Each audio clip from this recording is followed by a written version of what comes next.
Chapter 290. Affecting change indirectly. I remember that the simple mission given by Mr. Fool was for the sole purpose of examining two people for their candidacy of joining the gathering. The general idea was to find the person in the portrait, and that person was confirmed to be in Backland. Alger Wilson tried to remember what had happened the last gathering, and he couldn't understand what it had to do with the hotbed of an evil god's descent. Wasn't it just the search for someone? Furthermore, it was the kind of task which didn't pose much of a threat. Was there a deeper purpose behind Mr. Fool's simple mission? Was this a silent contest between deities? Many thoughts went through the hanged man's mind instantly, and he almost couldn't stop himself from asking justice, tempted to pay in order to understand what exactly was going on. However, as a veteran official beyonder, a seafarer who steered an ancient ghost ship, he was experienced and shrewd. He forcefully suppressed his impulse and planned to go through the internal channels of the Church of the Lord of Storms to find out about the recent events in Backland.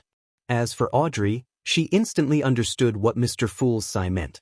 She immediately understood the entire situation regarding Lenivus. So it turns out that the bit of godhood that Lenivus possessed was the basic foundation for the descent of the true creator into the real world. The harsh situation in East Borough, the dock area, and the factory area, however, was a hotbed that provided him rapid nurturing and strengthening. With a simple mission, Mr. Fool stopped the true creator's great conspiracy and saved the whole of Backland. Audrey looked towards the end of the long bronze table, her eyes sparkling brightly. Unconsciously, she brimmed with admiration. At this moment, the gloomy and reserved world let out a chuckle and said, "Yes, every time I see and hear about a large number of child laborers dying in their teens, and how most workers rarely live past 30 due to extreme exhaustion and the terrible environment, or how after barely surviving the previous tests and as a result of their old age and the loss of their jobs, they can only wander the streets and die of hunger and cold, I have no doubt about the existence of an evil god. These gods are on the ground, in East Borough, the dock area, and the factory area. Well, there's even been a report that some factory workers have a hard time surviving 5 years. In the East Borough of Backland, there's a saying that among the people who live there, without exception, any person who's a grandfather must be from the countryside. The meaning of this sentence is that people living there won't have a third generation as they can't have grandchildren. Poverty and hunger make their children very thin. Work that's difficult to adapt to causes them to quickly wither away in Backland, much less getting married and conceiving the next generation. This was the first time Audrey heard Mr. World speak so much. She was suddenly plunged into deep shock and confusion. Why don't I know anything about this? The newspapers and magazines I read only mention that the residents of East Borough are having a hard time. This is far worse than being laborious. Audrey's eyes lost their focus for a moment. She felt as if her understanding of the kingdom and the world had been completely overturned. Suddenly, she understood why Mr. Fool had uttered such a sigh, and why in such an age, such a Backland, in such an East Borough, the dock area, and the factory district were the hotbeds of an evil god's descent. We can't go on like this. Otherwise, Backland will one day be destroyed because of this. Audrey felt a strong urge to go back and learn more, to remind her father, Count Hall. She wanted to use the powers of a spectator and a telepathist to secretly guide the governmental policies that would improve the lives of the pitiful people in East Borough, the docks area, and the factory district. At the end of the long bronze table, Klein quietly observed Miss Justice's reaction. He had purposely lamented a while ago and used his smurf, the world, to give a detailed explanation. He wanted this noble, one who still had a semblance of purity, to realize the seriousness of the problem and use her to push for change in the kingdom. Before I become faceless, I must clearly remember that I cannot be personally involved in such matters. He silently set such a boundary for himself. Thank you, Mr. Fool. Thank you for saving Backland. Your sigh has made me understand the problem at its roots. Thank you, Mr. World. You have made me understand a great deal of the situation I didn't know in the past. Audrey held back her emotions and sincerely thanked the two gentlemen at the two ends of the table. Saved Backland? Alger was no stranger to the conditions of East Borough, the factory district, and the dock area. He was more surprised by the description Miss Justice had used. Just how huge was this matter? He thought with an extremely puzzled frown. The son, on the other hand, listened quite attentively, and although he couldn't understand all of it, he still listened attentively, hoping to learn more about the regions where Mr. Hanged Man, Miss Justice, and Mr. World were located. Klein only smiled in response to Miss Justice's gratitude and didn't do anything further. He then turned to look at the Hanged Man. Alger immediately understood what he meant, and he quickly conjured the last page of the promised Roselle's diary. Klein received it out of thin air and took a casual glance at it. January 14th. I discovered a problem.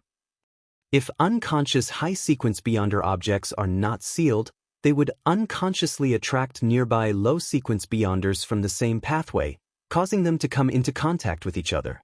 The higher the original sequence, the more likely that this will happen. However, this situation doesn't seem to be a constant.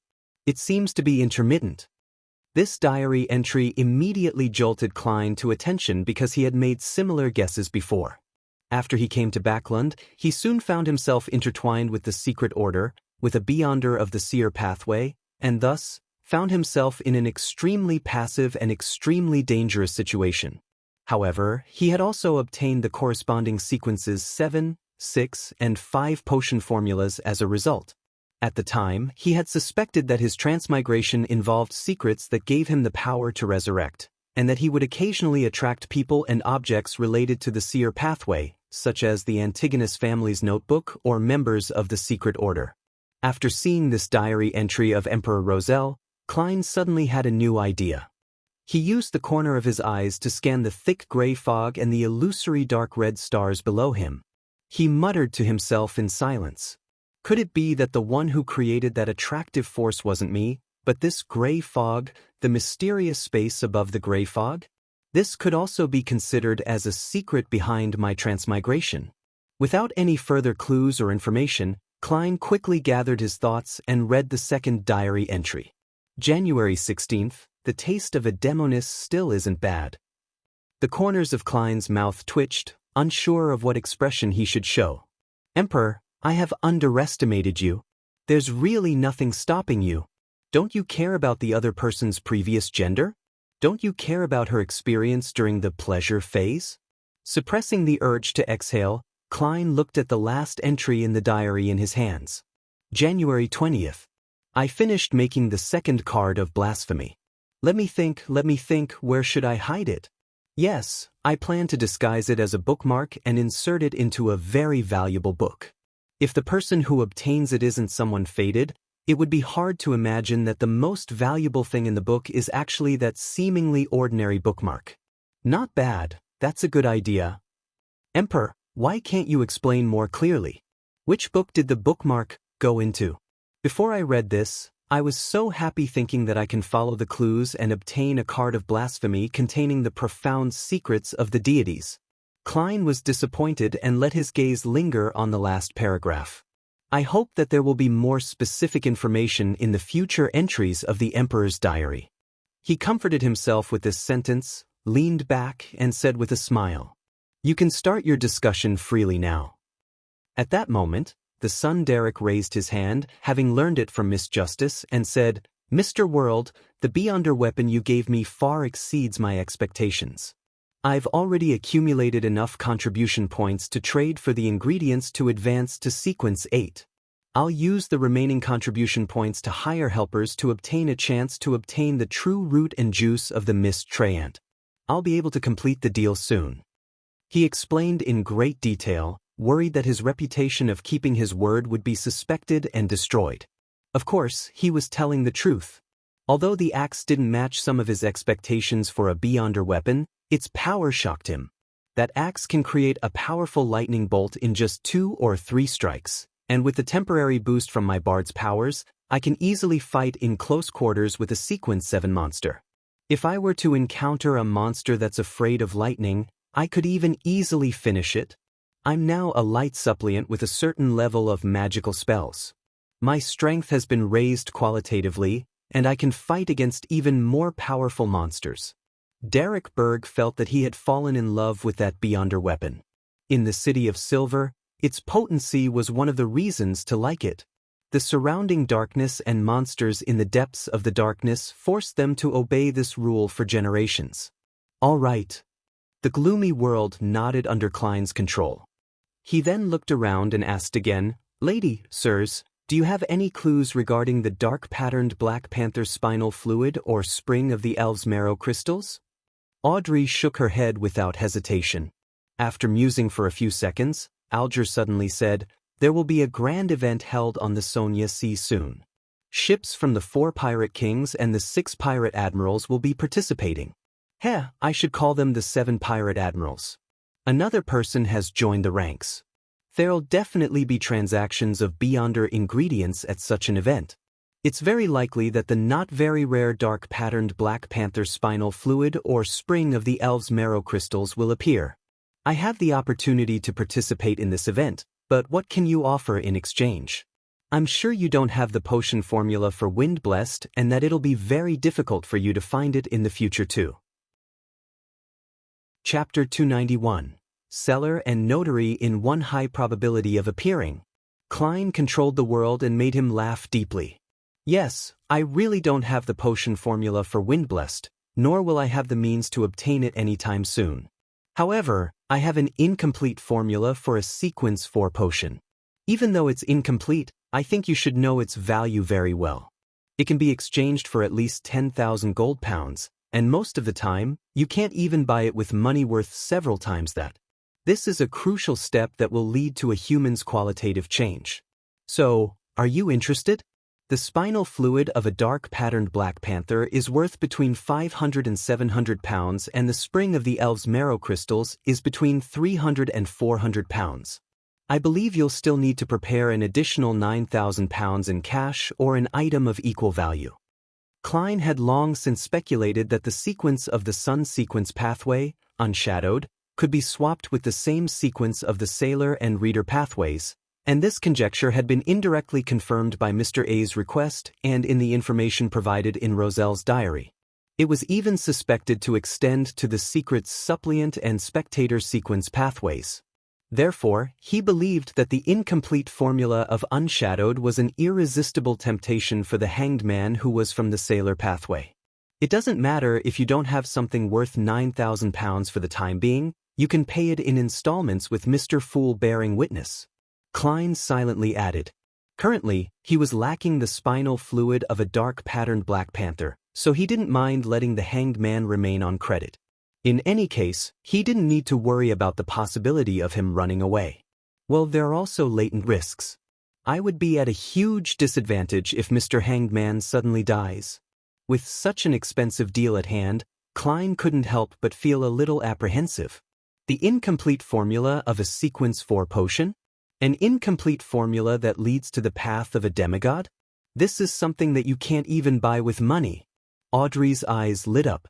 She couldn't help hiding her curiosity as she asked before the hanged man could speak. "Mr. World, can I ask which Sequence 4 pathway the formula pertains to?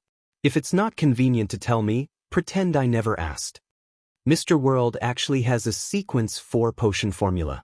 Even if it's incomplete, it's still very shocking. No wonder Mr. Fool pulled him into the Tarot Club. He isn't a simple Beyonder. Well, Zio's and Furz's test mission has come to an end. Mr. Fool didn't mention if he's letting them join. He must have other considerations, and maybe he needs more time to observe them. I shouldn't take the initiative to ask since it will appear impolite. Many thoughts ran through Audrey's mind at that moment. Miss Justice's question was just what Klein wanted. He made the world reply in a husky voice, "I was planning to say it anyway. It's the potion formula to Sequence 4 of the Sun pathway, Unshadowed." The Sun pathway? Derek instantly looked towards Mr. World, who sat at other end of the long bronze table, his eyes filled with sudden eagerness and longing. However, he maintained his silence because he knew that he was still far from the threshold of a demigod. He had to spend his limited resources to strengthen himself first. Only caring about the near future was the way the City of Silver operated. This was because, to its residents, there might not be any future at any moment. Unshadowed, Audrey nodded gracefully, then happily said, "Thank you for your answer, Mr. World. She felt like she had learned something important again. Unshadowed, Alger muttered slowly before calmly replying, "I'm sorry. I have no need for it." No need for it? Klein was taken aback. This was completely different from the script he had imagined.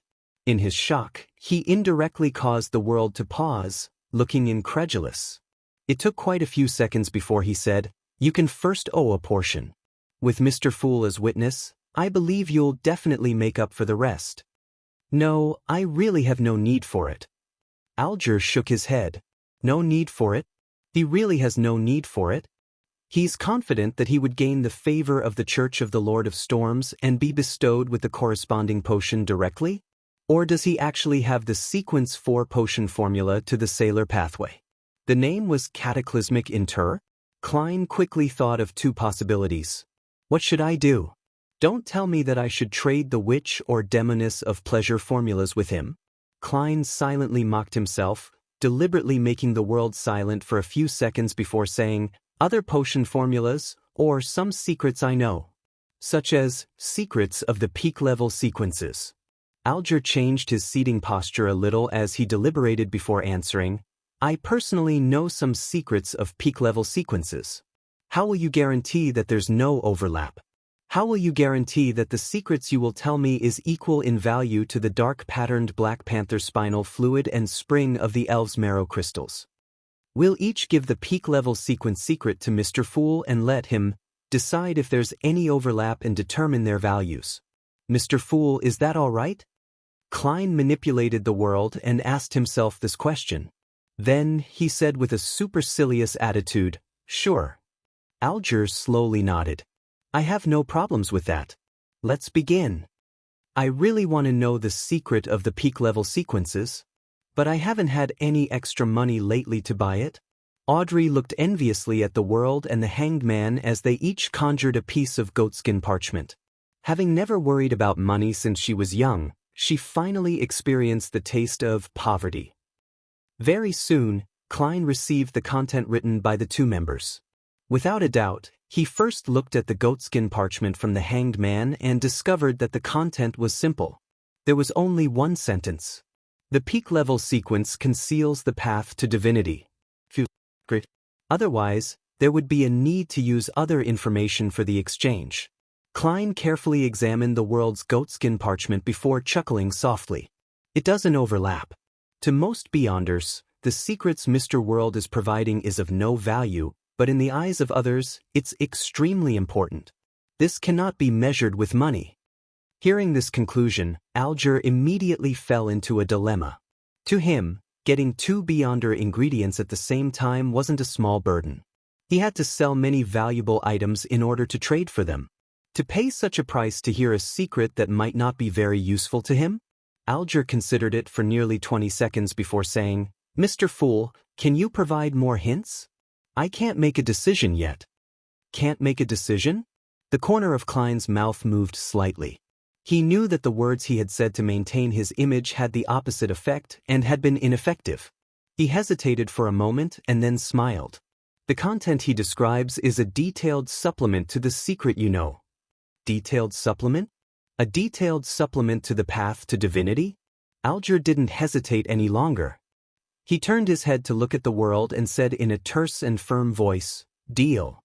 Then he immediately added, "I'll help you exchange for the spinal fluid of a dark-patterned Black Panther and the spring of the Elves' marrow crystals within the week. Of course, the premise is that they'll appear at the pirates' meet. Although the probability is very high, we still have to believe that anything could happen. If that happens, I might have to postpone it to next week, the following week, or even the next month. But don't worry, I will keep my promise." "No problem. With Mr. Fool as witness, there's no need for me to worry," the world answered hoarsely. After they had confirmed the transaction, Klein conjured a goatskin parchment in front of the Hanged Man. Alger lowered his head eagerly, reading through each word voraciously. "There is a sequence 0 above sequence 1. And sequence 0 is the sequence of a true god. They can similarly be reached through the corresponding potions and rituals." Sequence 0? The sequence of the true god. Alger was astonished and shocked at first, but soon he felt relieved, And then he murmured to himself in delight, I see. I understand what it means. He inhaled silently and leaned back in his chair as if nothing had happened. That secret must be astonishing. Mr. Hangman even lost his composure. Audrey looked away with a longing expression and said to the son who was diagonally opposite her, Mr. Son, I remember you mentioning that the City of Silver has the Dragon Pathways sequence 9, 8, and 7 potion formulas? Yes. Derek nodded honestly. Sequence 7's potion formula is Psyche Analyst. If I wish to get it, what is the price I need to pay? Audrey asked in a reserved manner. The Sequence 7 potion formula of the Sun Pathway, Derek replied without any hesitation. Audrey nodded gently and said, I'll do my best to obtain it. Zio and Furs mentioned before that there's a Beyonder of the Sun Pathway at Mr. A's gathering. He's at least Sequence 7 and is adept at purification and exorcism. Once all the recent events settle down, I can attempt to get it from him. In addition, I should join more of the gatherings at the abandoned education building in that hospital. I should try to come into contact with members of the psychology alchemists. One of the two paths will definitely lead to something. Thoughts flashed through Audrey's mind, but she suddenly realized that she was unable to obtain it even if she discovered clues to the formula. This was because she would be experiencing a financial crisis for the next few months and was barely holding on. The price of a Sequence 7 formula is around £800, so if I scrimp, I should be able to produce that. It's already October, it's almost New Year's.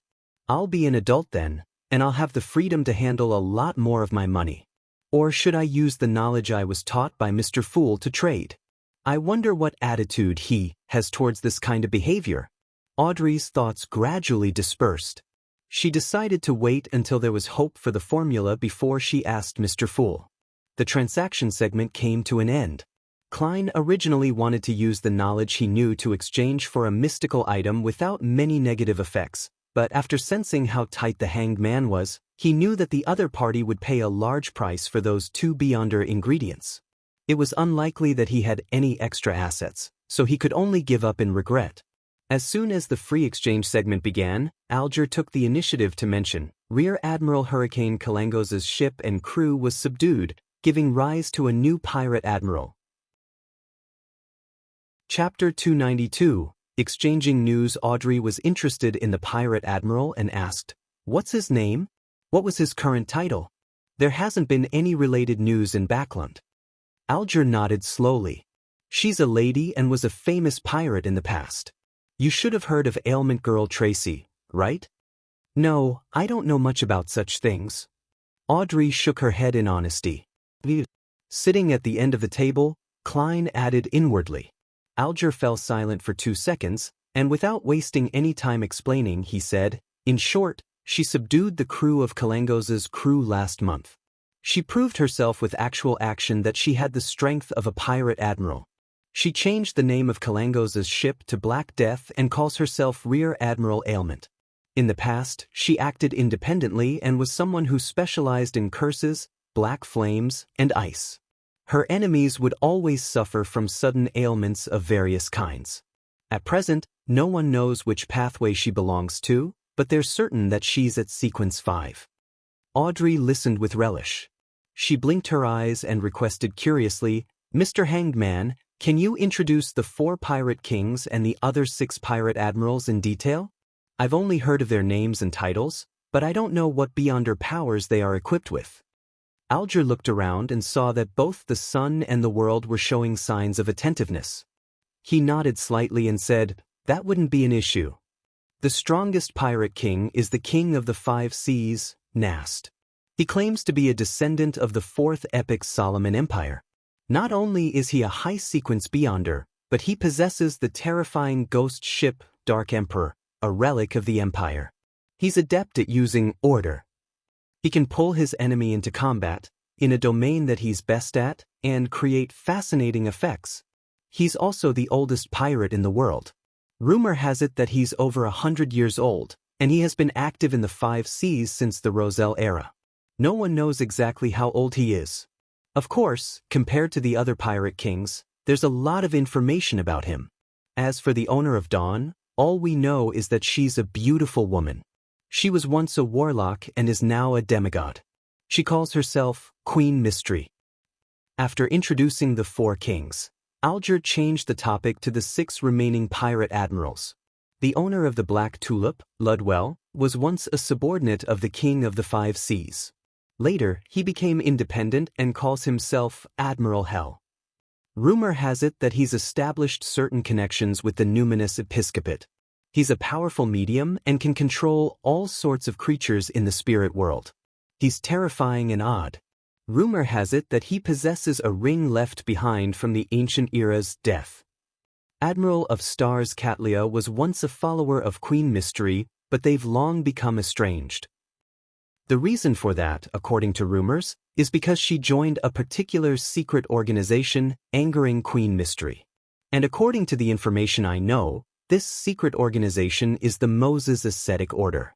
The Moses Ascetic Order. The Mystery Prior Pathway. The Hidden Sage. Klein suddenly thought of old Neil's loss of control and the evil god who would whisper temptations into the ears of low-sequence beyonders of the same sequence. This was the first time he learned news regarding the Moses Ascetic Order through reality instead of books.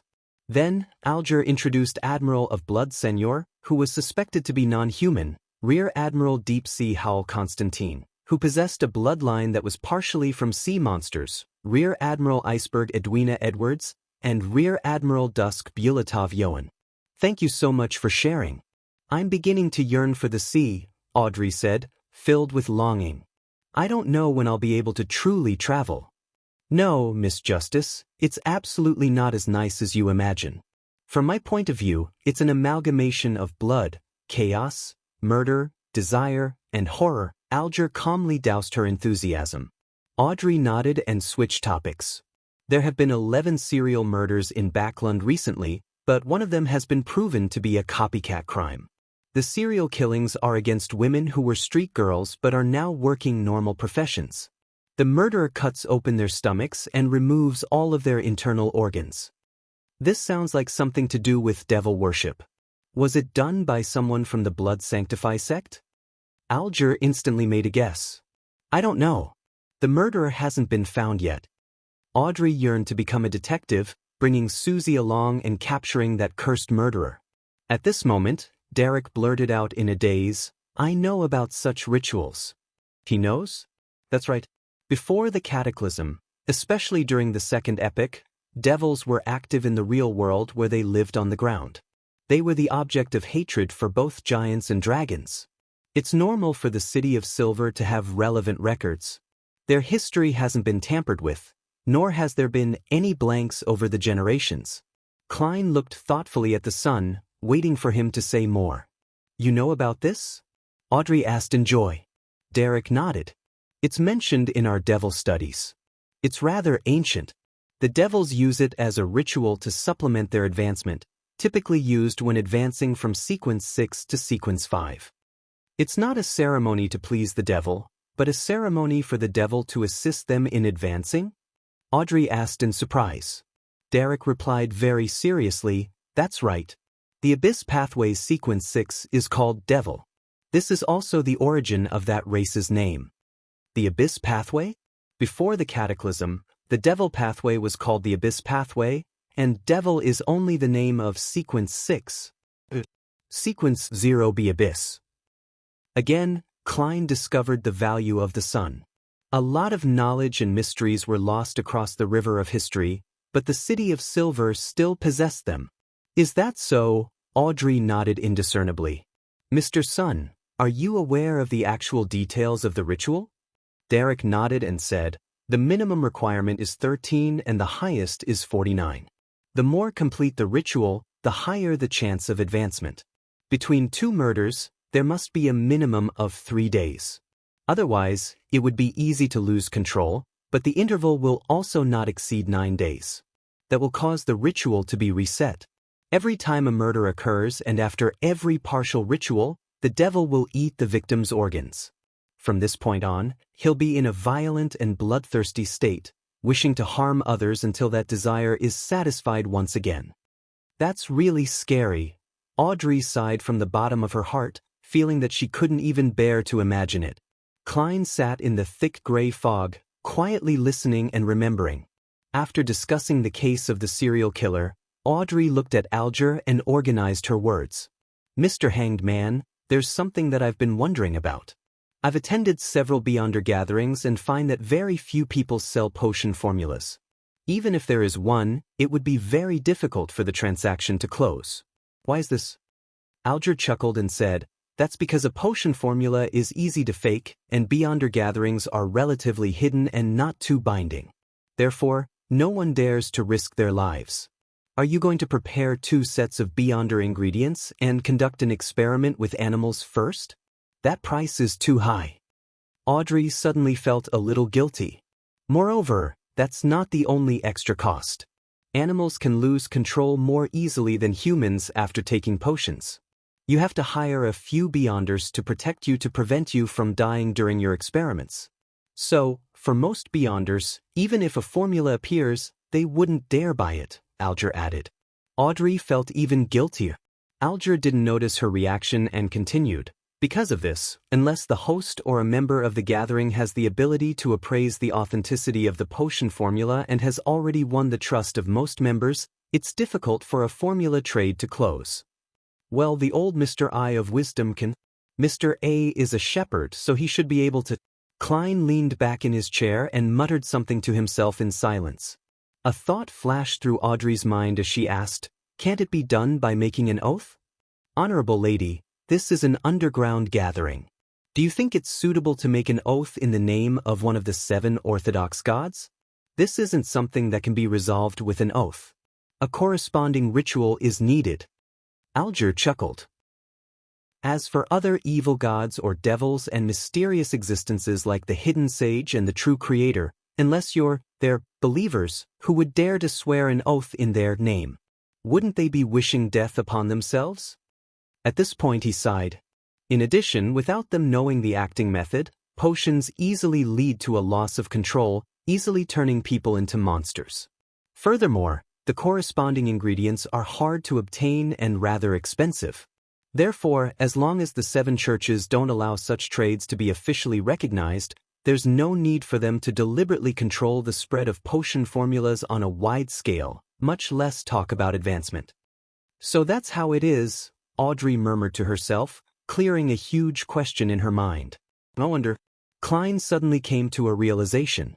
7 orthodox gods? Derek really wanted to ask which 7 they were, but he ultimately held himself back. He thought for a moment and said, "The City of Silver has recently organized an expedition to explore deep into the darkness and found a semi-destroyed temple. The statue that's worshipped inside was a naked man nailed upside down on a cross. There were also a lot of bloodstains on its surface.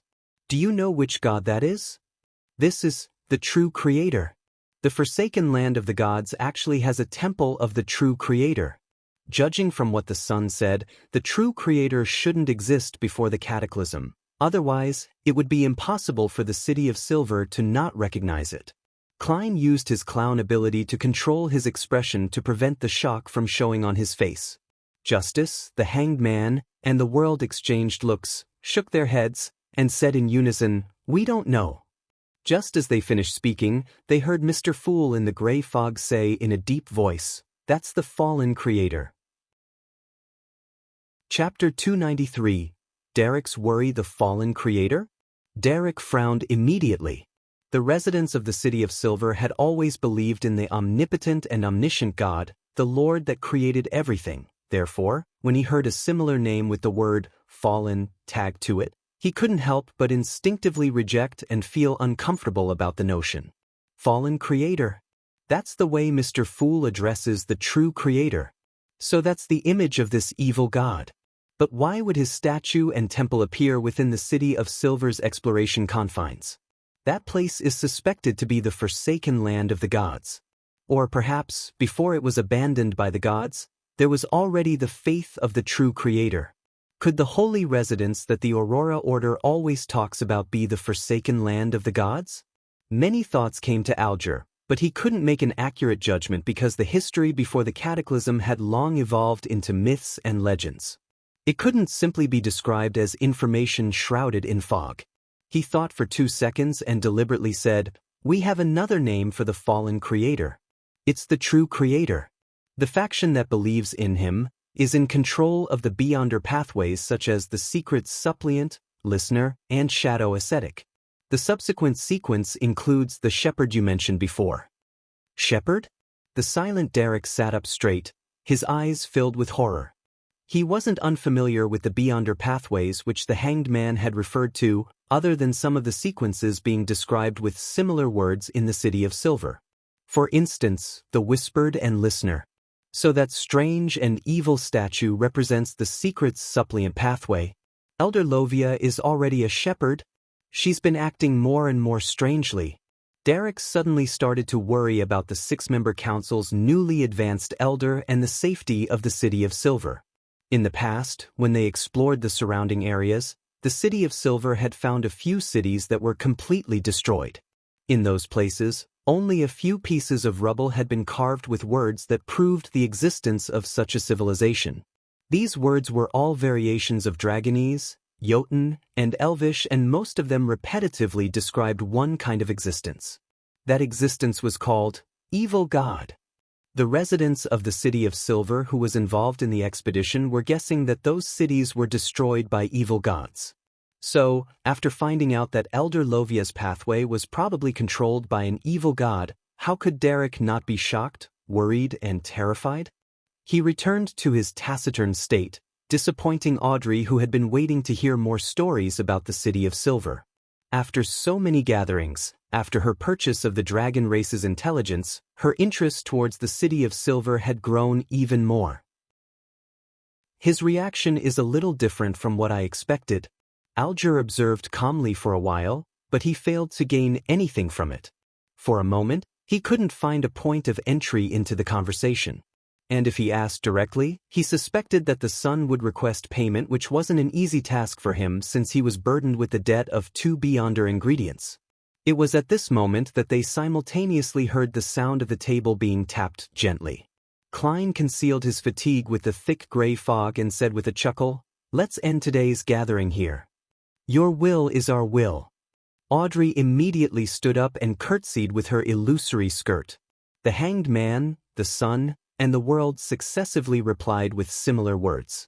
Klein waved his hand and severed the connection, quietly watching the blurry shadows of Miss Justice and the others disappear into thin air. Then he made his smuff, the world, disappear. Then he picked up the small badge which he had obtained from Lenevis and studied it. "You can join if you have this item." Klein read the sentence on the back of the badge but realized that it didn't undergo any changes. He thought for a moment and carefully injected spirituality into it. A layer of faint light bloomed and quickly condensed into a light beam, shooting out of the gray fog. However, it was repelled by the endless gray fog. The beam of light suddenly dispersed, transforming into a palm-sized piece of illusory goatskin parchment.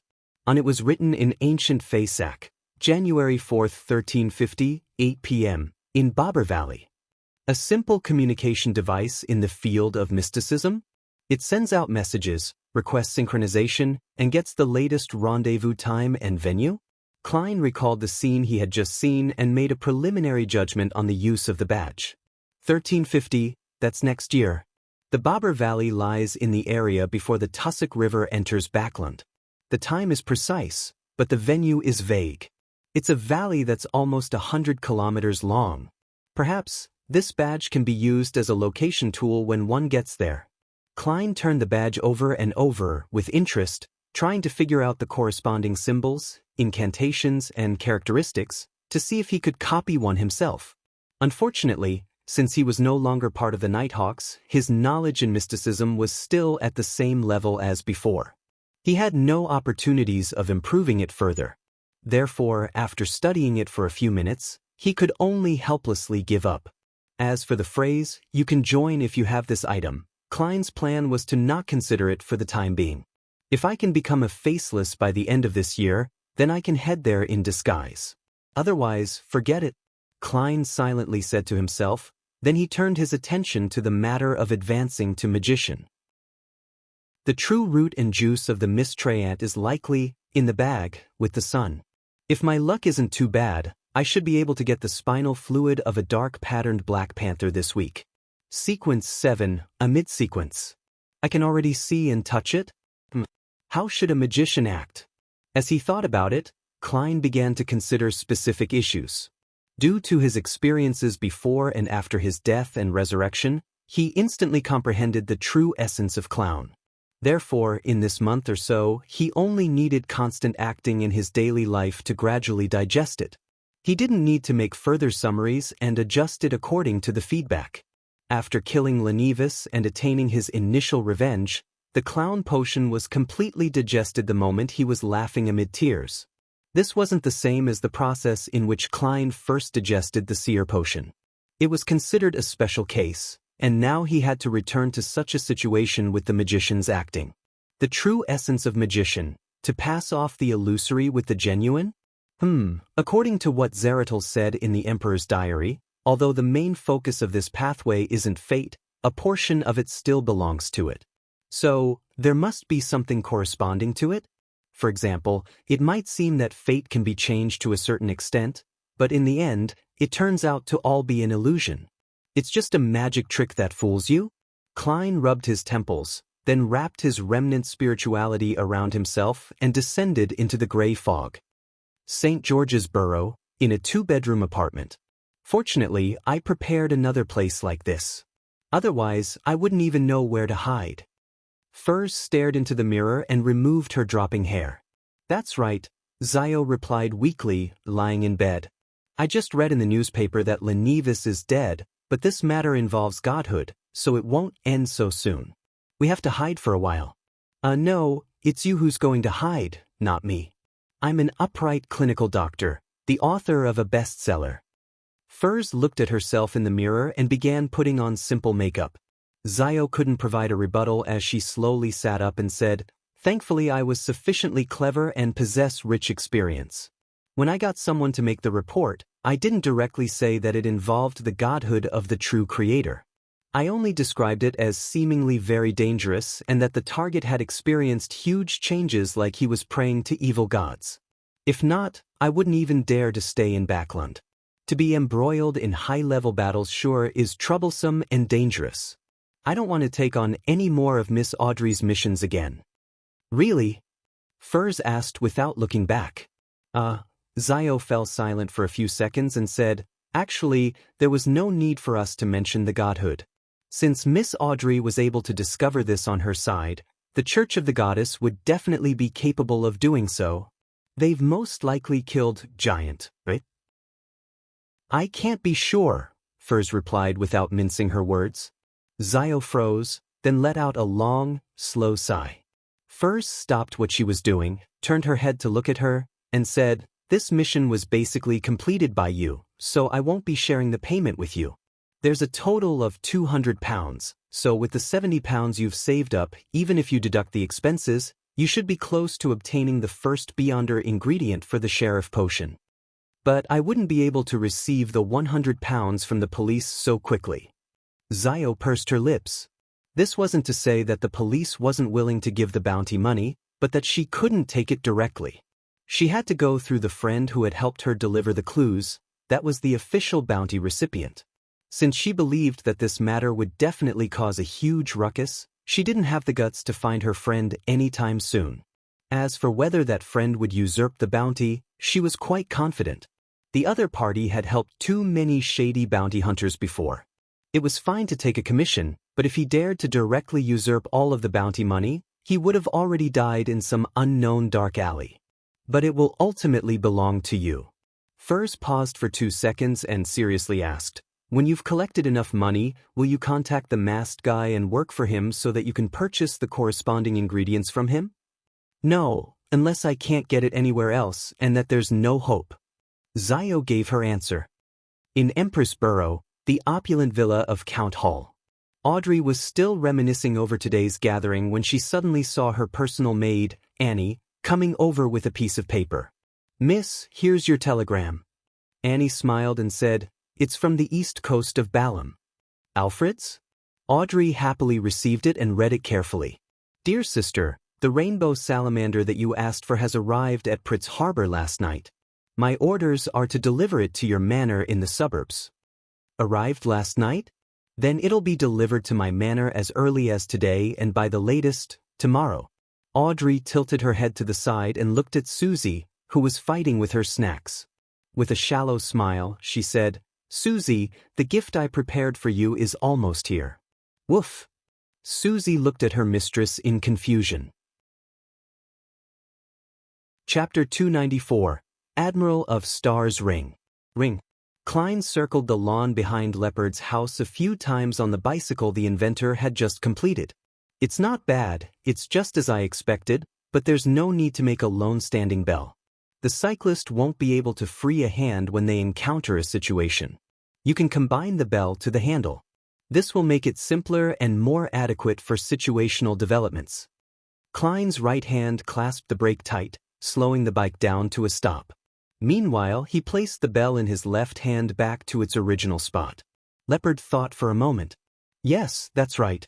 I was simply imitating the ringing bells of the carriages and forgot that this is a brand new mode of transportation.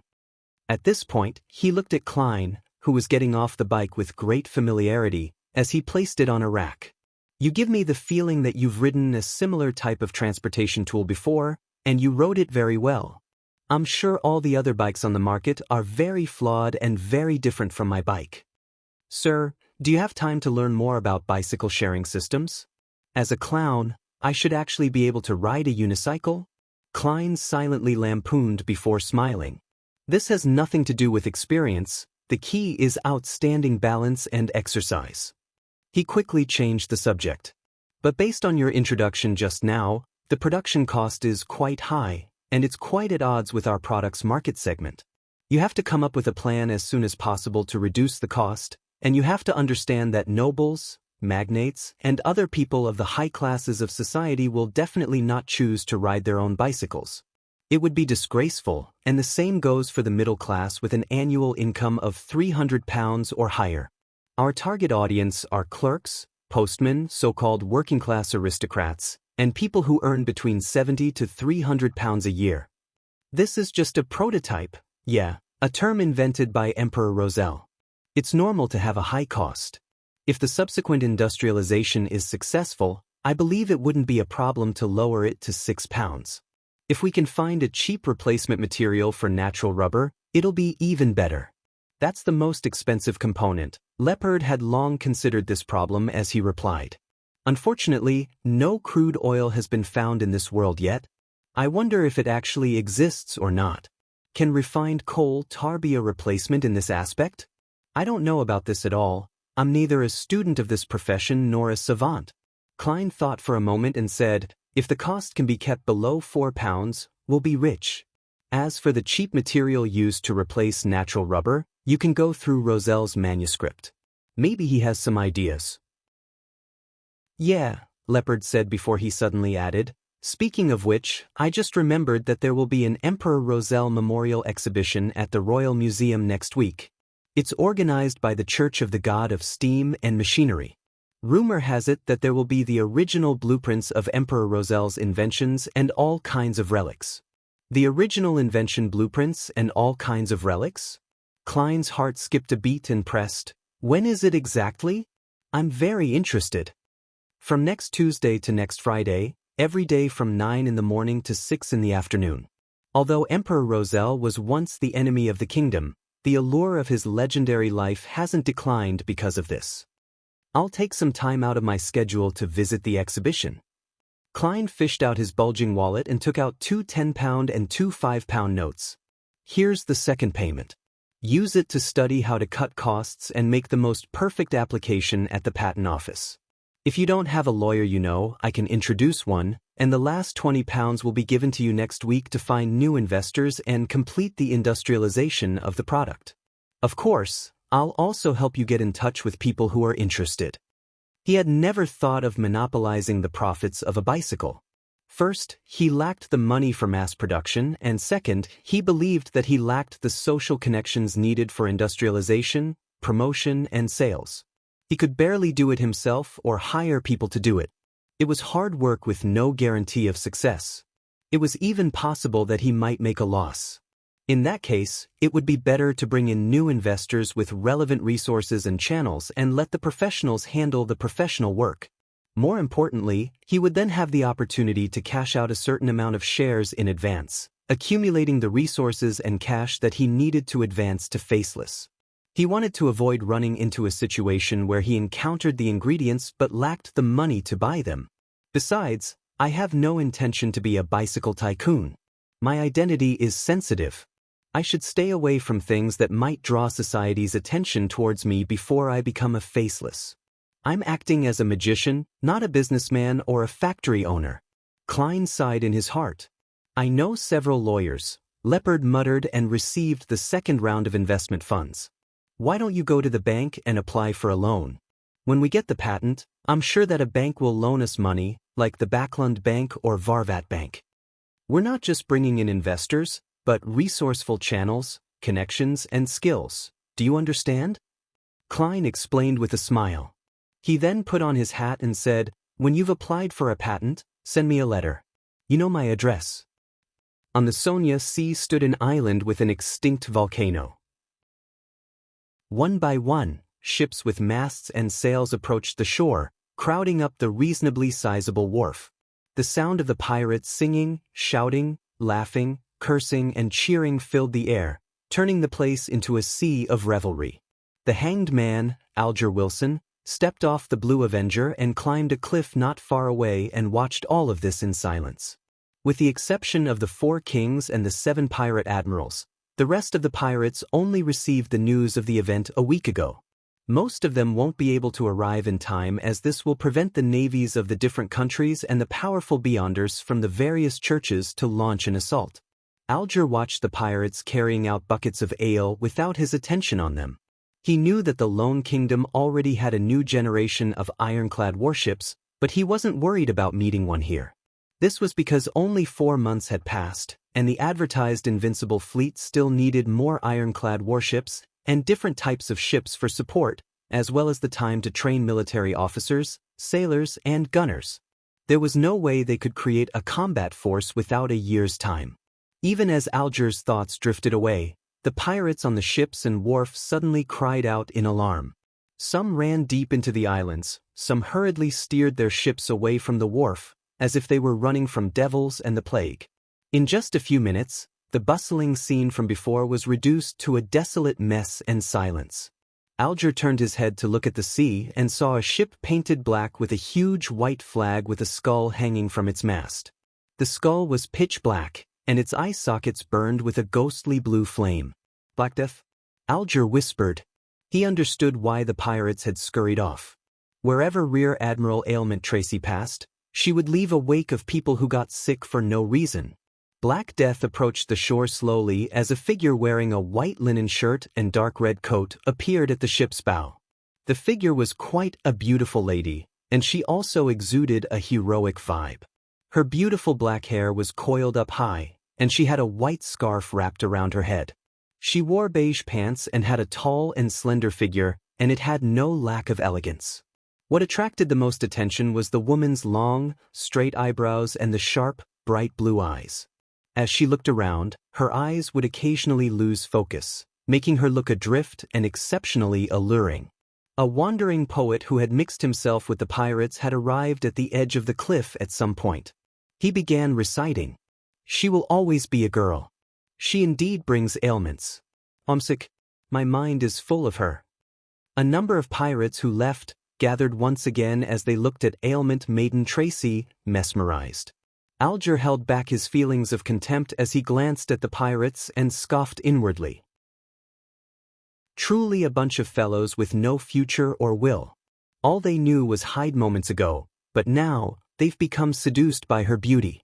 Although Ailment Maiden is indeed very beautiful, it's not to the extent that it will cause them to act this way. A beyonder power related to allurement? As his mind was whirling, Rear Admiral Ailment Tracy left Black Death and began walking to the Black Palace deep within the island. At that moment, a huge sailboat appeared on the sea. Its flag depicted an eyelashless eye with 10 stars surrounding it. Admiral of Stars Catlia?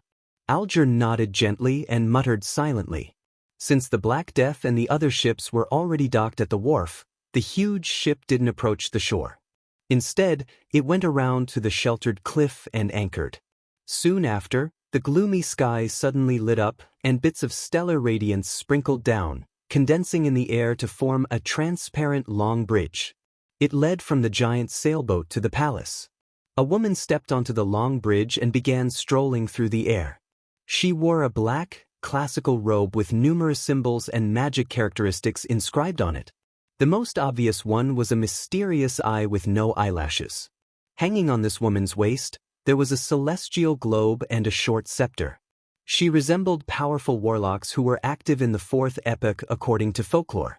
Alger looked up and frowned slightly as he muttered in puzzlement, "That celestial globe looks familiar. It's like the strange glass bottle I previously obtained, the one I had no idea how to use. It eventually shattered after Mr. Fool pulled me into the gathering." On the outskirts of Empress Borough, Audrey led her maids and the huge golden retriever, Susie, into her own manor. "Miss, the delivery from Inmat Harbor is just ahead," the butler in charge of the manor said in a respectful tone. "All right." Audrey nodded lightly and said half-jokingly to the large golden retriever beside her, "Susie, this is your present." As they spoke, they turned a corner and saw the so-called gift. It was a giant lizard whose skin changed color depending on how the light hit it. It was 3 meters long, and its height reached Audrey's knees even with it laying on the ground. They were 2 colossal creatures, enormous enough to frighten a child. "Woof!" She turned her head to look at her mistress and saw that her expression was exactly the same as hers. Apparently, she hadn't expected the gift to be so exaggerated. Chapter 295. All ingredients gathered. Audrey had always had a subconscious understanding that a rainbow salamander equals the rainbow salamander's pituitary gland equals the size of one's palm. To her, it would be something soft with grooves, a beyonder ingredient which constantly changed in color. So, what did that have to do with the 3-meter-long colossus in front of her? For a moment she was confused, but when she heard Susie's yelp, she snapped to her senses. She pretended to be satisfied with the result and said to the butler, "This is exactly the animal specimen I need. It's just a little bigger than I thought, just a little. Take the servants and move them to the warehouse. I'll study it when I'm free." "Yes, miss." Then, the butler immediately instructed the nearby male servants who were furtively looking at their mistress. Audrey looked around and, without another word, led Susie into the manor's study. Using the excuse that she had to focus on writing a return letter to her brother, she made all the maids she had brought stay outside. After the dissection is done, there will be 2 sets of rainbow salamander pituitary glands. A portion can be used to exchange for a Farsman rabbit, just enough to concoct a bottle of the telepathist potion. Audrey gradually recovered from her astonishment and confusion as she began to think about Susie's advancement. At that moment, she thought of a serious problem. She had no idea if Susie had digested the potion or not. If it hasn't been completely digested, consuming the telepathist potion would easily lead to a loss of control. She isn't like a human who can endure through it. Wait, how did she endure it the first time? Besides, her current intelligence is about that of a 10-year-old child's. She's already learning words in the loan language, and she said she wishes to read newspapers and magazines as well as books. Audrey fell silent for a few seconds. She glanced at the confused, large golden retriever that sat beside her. "Susie, have you completely digested the potion?" "Digest?" Susie returned with clear articulation, expressing her puzzlement. Audrey had already told her that what she had taken was a potion, and she had warned her not to tell anyone, and not to tell any intelligent animals that could bark or meow. Audrey nodded her head slowly and heavily. "It's a very strange and unique feeling. It feels like something illusory inside your body breaks down and fuses with your mind. You will vaguely see illusory stars one after another, and you will be one of them. These stars will attract each other, in a bid to fuse as one." Susie quietly listened to everything, then replied with a light and brisk voice, "Then I should have completely digested it. I've had a similar feeling before." Susie has completely digested the spectator potion? B. But no one taught her the acting method. At most, I would occasionally remind her to observe more and remain calm. Audrey asked in astonishment, "When did you digest it?" "Last month, the month before last, or perhaps even earlier." Susie tried her best to recall when. Seeing that her mistress's expression was getting odder and odder, she hurriedly wagged her tail and timidly added, "I don't remember. I'm just a dog. I won't purposely remember such things." Just a dog. But you were only a little slower at digesting than me. Don't tell me that when I interact with other Beyonders, I'll say that when it comes to digesting potions, I'm a little better than a dog. Pooey. Audrey, what are you thinking? Audrey maintained her elegant smile and politely praised, "Very good, I mean, on this matter regarding the digestion of the potion, you did very well." Returning from Leopard's Place, Klein took a leisurely afternoon nap. But it wasn't long before he was awakened by illusory, disconcerting cries. "Mail? Is it Mr. Hanged Man or Little Sun? Is one of the final main ingredients for my potion ready?" Klein carefully tried distinguishing who for a few seconds and soon forgot about his anger from being awakened. He quickly got up, took 4 steps counterclockwise, and went above the gray fog. He noticed that the crimson star that symbolized the Hanged Man was contracting and expanding. Hence, he stretched out his hand, spreading his spirituality before touching it. After the usual honorary names of the fool, the Hanged Man prayed, "I've already gathered the dark patterned Black Panther spinal fluid and the spring of the elves' marrow crystals. Please permit me to hold a sacrificial ritual and seek your help in handing it to Mr. World." That's pretty fast. The Hanged Man had said that there would be a grand event among the pirates soon. It seems like it's not soon, but now.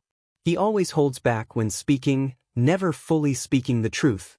Klein nodded indiscernibly and said, "Sure."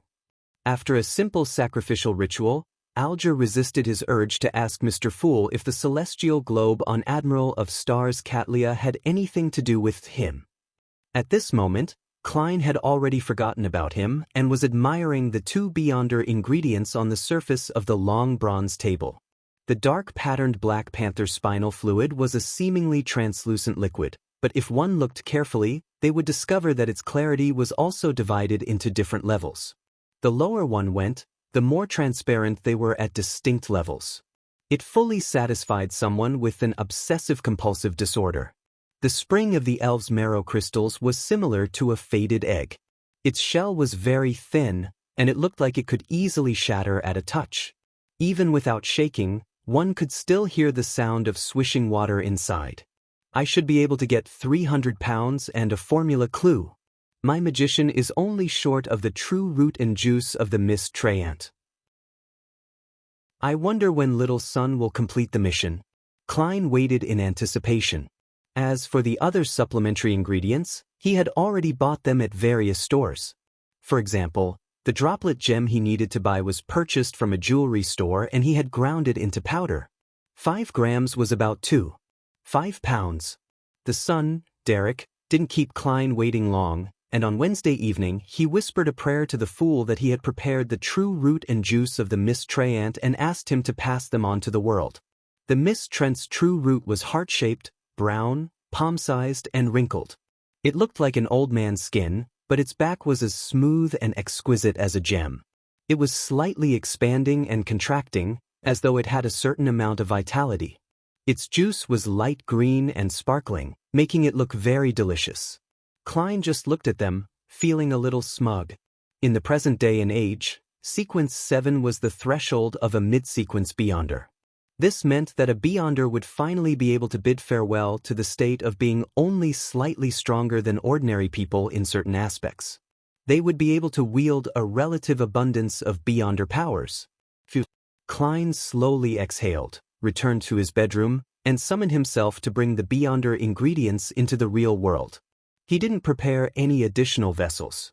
He washed an iron pot in the kitchen a few times and began to concoct the potion according to the steps of handling the supplementary ingredients before handling the main ingredients. With the clown's ability at controlling his body, He quickly finished the first stage, and one by one, he put in the dark patterned Black Panther's spinal fluid and the mist trent's true root. Sizzle! With a jarring sound, a pale white fog suddenly rose and was forcefully pulled back into the pot by an invisible force. When everything calmed down, Klein quickly poured every drop of liquid into a transparent bottle that he had prepared. That liquid was rather special. It was as if fireworks were constantly being released from within it. Red, orange, yellow, green, and other colors constantly scattered, disappeared, and then reappeared again. This was the magician potion. Klein stuck a coin worth £1 between his thumb and index finger of his left hand, flicked it up, and opened his palm to catch it. He was using divination to confirm if the potion he concocted had succeeded. But the gold coin fell, its portrait faced up, indicating a positive response. Without any hesitation, Klein put away the gold coin, picked up the potion, and walked out of the kitchen. At that moment, the sky was already dark. The gas lamps in the room hadn't been lit up yet, causing the surroundings to be in complete darkness. Only the light near the oriel window created a gloomy scene. Klein sat down on the sofa and began cogitation to calm his stirring heart and dispel all of his emotions temporarily from his body. After doing all of this, he raised the glass bottle, tipped his head, and drank the magician potion. Gulp, gulp. The ice-cold potion went down his throat, and at every moment, it felt like countless bubbles were bursting. Klein's entire body was experiencing the stimulation, and massive amounts of information flooded his mind, blooming into fireworks. The veins on his forehead bulged, and his head felt like it was about to burst. However, this wasn't a very difficult situation for Klein to endure. The terrifying ravings before entering the gray fog and the evil roars of the true creator were much more terrifying. Hornasis, Phlegria, Hornasis, Phlegria, Hornasis, Phlegria. The ethereal temptation echoed again. Klein's head expanded and contracted repeatedly before he gradually recovered his thoughts. He began to consciously restrain his thoughts, outline the spherical light, and slowly enter a state of cogitation. After an unknown period of time, his vision recovered. At the same time, he felt an itch all over his body, with his arms feeling the worst. Klein rolled up his sleeves and was surprised to see that one of his arms was deeply wrinkled, like a centenarian. The other arm had lost its color and had become translucent.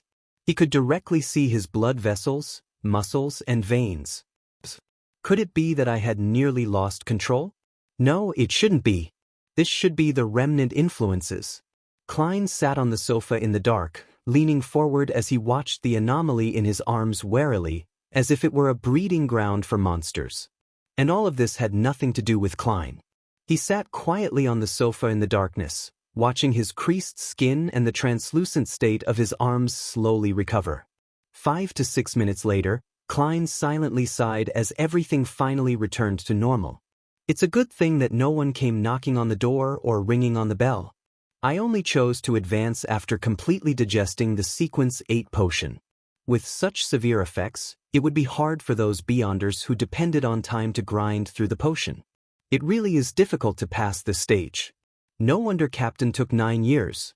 No wonder Swain, the former captain of a mandated Punisher squad and owner of the Evil Dragon Bar, didn't dare to consume the Sequence 7 potion, Seafarer. After sitting silently for more than 10 seconds, Klein slowly stood up. At that moment, he was already a mid-sequence beyonder. At that moment, he was already a magician. Chapter 296. Magician. He took 2 steps forward and past the coffee table. Klein stretched his body and shook his wrist, but he found nothing unusual. He looked at the gas lamps outside the oriel window which illuminated the darkness and gloominess and said to himself thoughtfully, "My hands are more agile and I'm more nimble. Even if I don't have beyonder powers, as long as I work hard enough, I can become a top magician." This was his first impression of his own transformation. And just like what was recorded in the Nighthawk records, if a potion provided a specific magical power, then the beyonder would become aware of it after ingesting it. They would grasp the specific details as though the corresponding knowledge would be injected and imprinted into the mind through a mysterious method. Just now, my head nearly exploded. Klein smiled and shook his head, carefully recalling what he had felt and the corresponding magical spells. It had to be said that magician was indeed considered a powerful sequence 7, with it possessing many miraculous abilities that could all be cast very quickly. Among them, there were 3 which Klein valued and liked the most. The most important one was damage transfer. As long as he didn't die instantly, as long as his hands could still move, he could transfer the vital wounds to unimportant areas like his arms, turning fatal wounds into minor injuries. This was a very useful Beyonder ability for life preservation in actual combat. The only problem is that at sequence 7, wounds can only be transferred around my body, and there's only one opportunity. Perhaps as my sequence is raised, the wounds can be transferred to other items or people. It really does feel like magic. Klein imagined the future. The second spell was Flaming Jump. Within a range of 30 meters, he could phase between a fire spark that he had left behind and the original flame. It was similar to teleportation, which seemed to have a uniqueness of gaining help from the spirit world. Well, it can be used to its fullest when performing magic. Klein mocked himself inwardly with great satisfaction. More importantly, as he digested the potion and raised his sequence, the range of Flaming Jump would increase significantly. The third type of Beyonder spell was the air bullets, which Klein had seen the suited clown from the Secret Order use.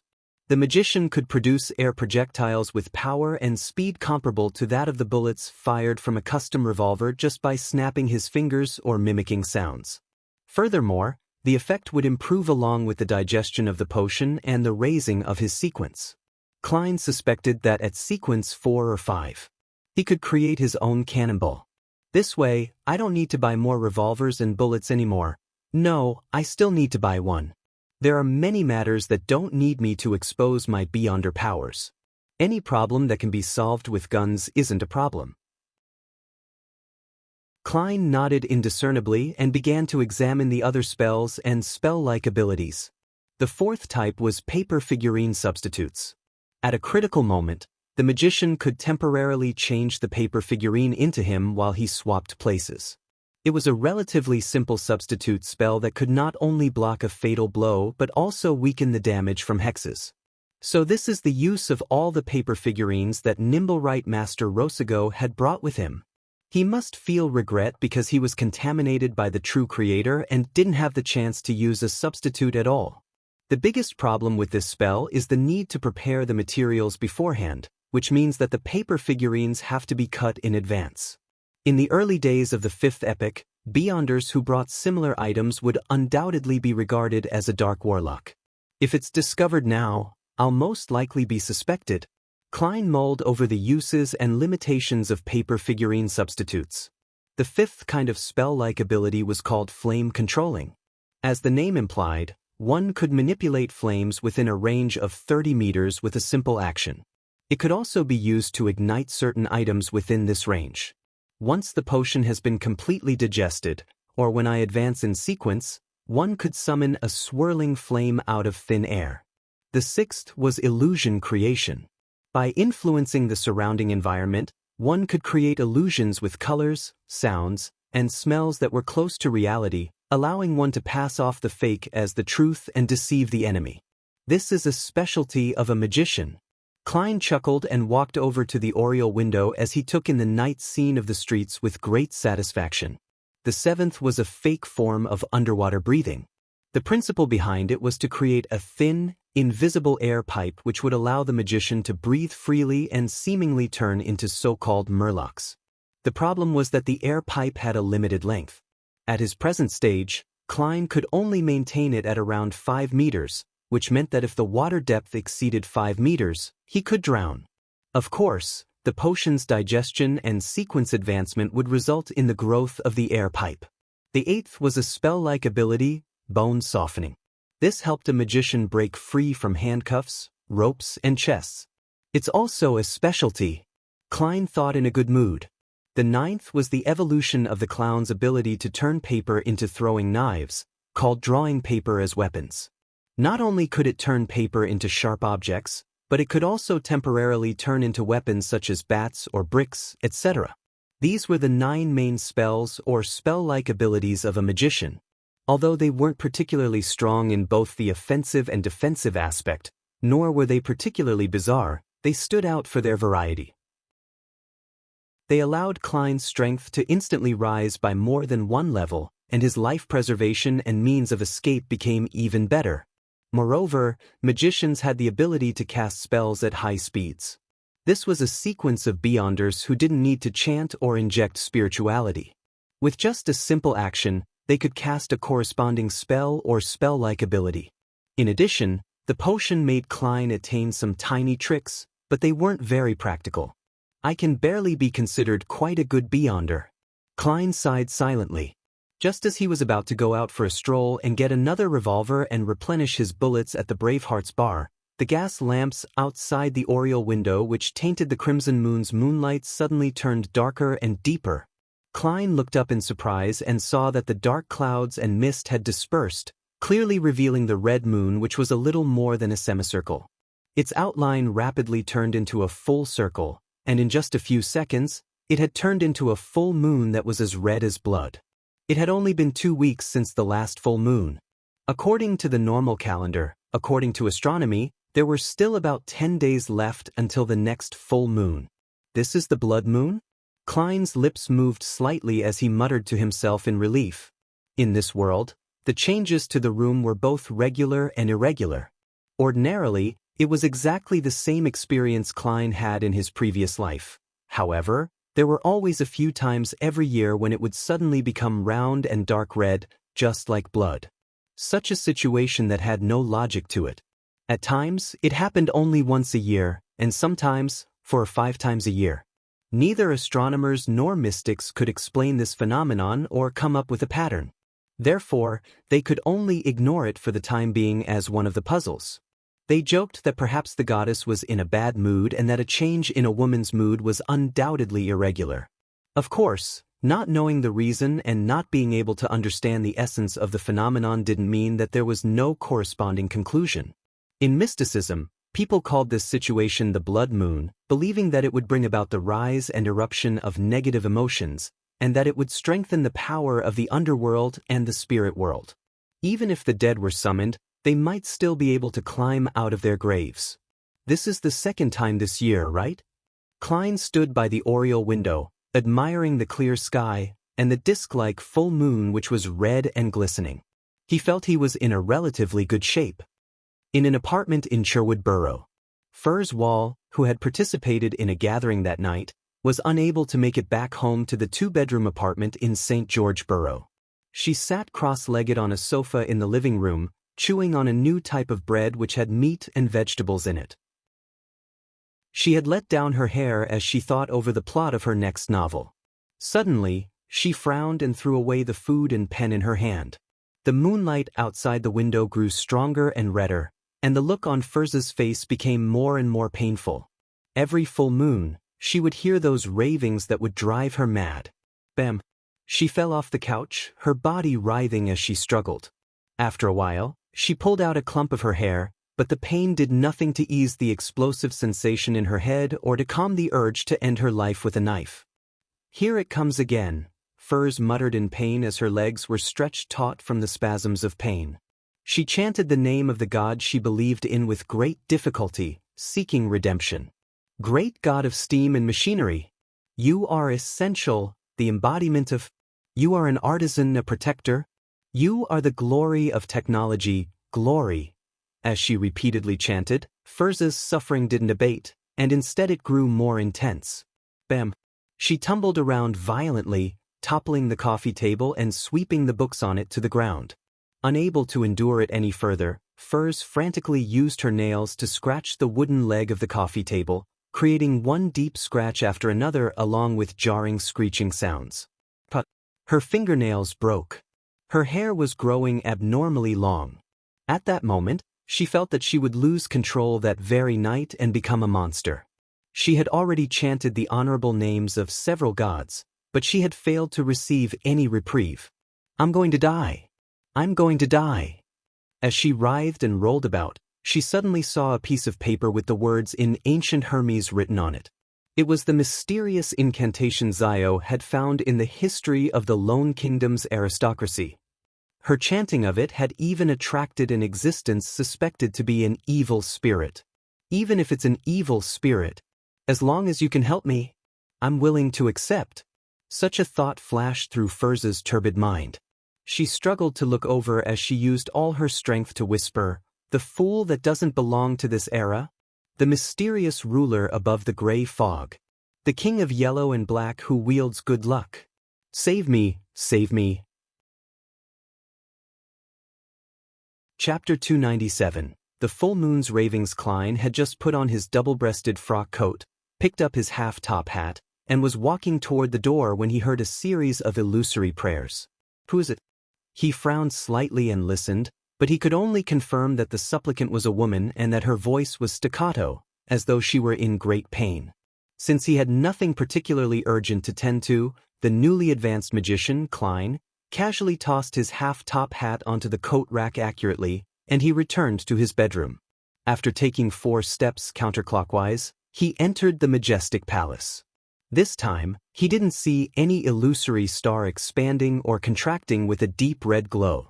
Instead, at the end of the ancient, mottled bronze table, by the side of the fool's seat was a clear radiance rippling out. It's a prayer from a non-tarot club member. Is it Zio or that lady with curly brown hair? Klein speculated as he took his seat. Since he had already emptied his anonymous account, he didn't suspect that someone was trying to steal his wealth. Leaning back, Klein pointed with his left hand, spreading out his spirituality to touch the rippling light. The scene around him suddenly changed. He saw the overturned coffee table, the slanted sofa, books and papers strewn all over the floor, and a woman with brown hair struggling in pain. At the same time, Klein heard her prayers. The fool that doesn't belong to this era? The mysterious ruler above the gray fog. The king of yellow and black who wields good luck. Save me, save me, save me? From the looks of it, she seems to be losing control. Her hair is growing longer at a discernible speed, and her skin is covered with a layer of sinister white light. How could I possibly save her? Klein observed carefully for a few seconds, then mumbled to himself, feeling stumped. It was at this moment that he detected in the woman's anguished pleas a faint, illusory, indistinct raving. Yes, a raving. These ravings were similar to the ones he experienced before rising above the gray fog, but it had no madness or evil to it at all. Furthermore, it didn't contain any obvious malice. It appears that this lady's state of nearly losing control is a result of hearing the ravings. If she stops hearing it, could she be able to calm down and turn for the better? In thought, Klein reached his hand out to the rippling circle of light.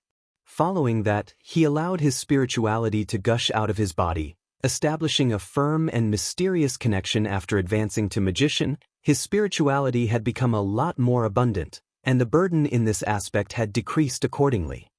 Furze felt her head muddling as she felt her thoughts were like boiling water. They were constantly bubbling in a bid to break free of the restraints of her head. Am I dying? I don't want to become a monster. Just as she was woefully thinking this in her mind, the pain flooded over her like a tidal wave. Suddenly, she was wide awake. The pain, the irritation, the madness, and the despair, which she felt so deeply in her bones, seemed to no longer exist, as though it was only an illusion. I managed to endure through it so quickly today? Isn't it longer during a blood moon? Confused, Furze opened her eyes, which she had unconsciously closed. She found an endless grayish-white fog beneath her, and in front of her was an ancient, mottled bronze table. Where is this place?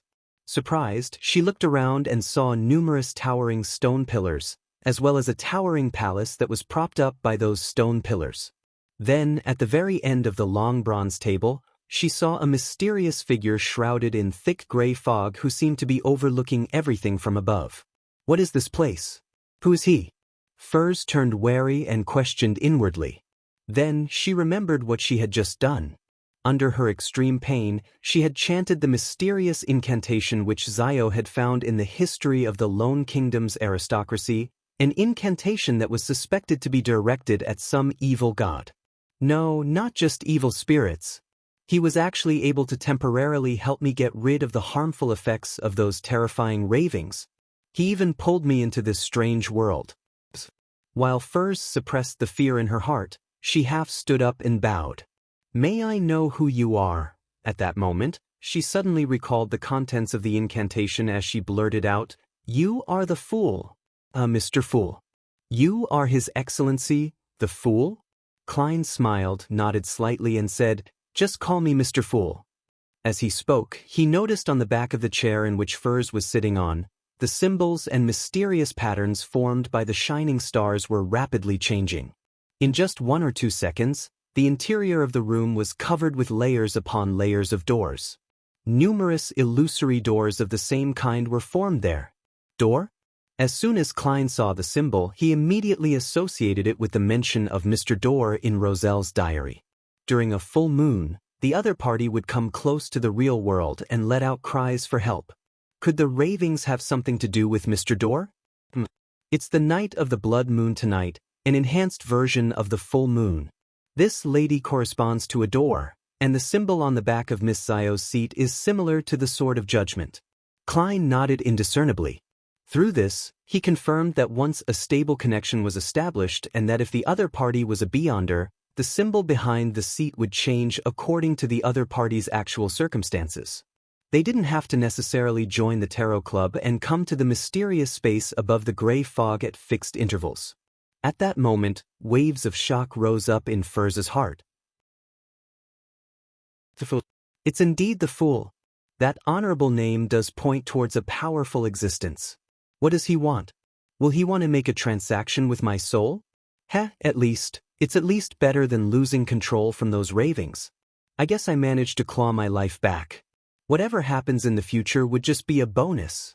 While she was still lost in her thoughts, she suddenly heard Mr. Fool ask with a smile, You hear ravings from nowhere every full moon? How does he know? Furs looked over in surprise and replied in a daze, Yes. Before she finished her sentence, she suddenly thought of a possibility and asked, Did you know the origin of those ravings? Do you know who is trying to harm me? Do you know how to solve this problem once and for all? He's a miserable wretch who is lost in the darkness and trapped in a storm. Klein had intended to reply with the words that would shape his image, but when he thought about it, he couldn't be sure that the woman in front of him had indeed heard the words coming from Mr. Door. In order to not make any mistakes and to not embarrass himself in the future, he skipped over the question and said with a vague smile, He might not necessarily want to hurt you. Perhaps he is just asking for your help.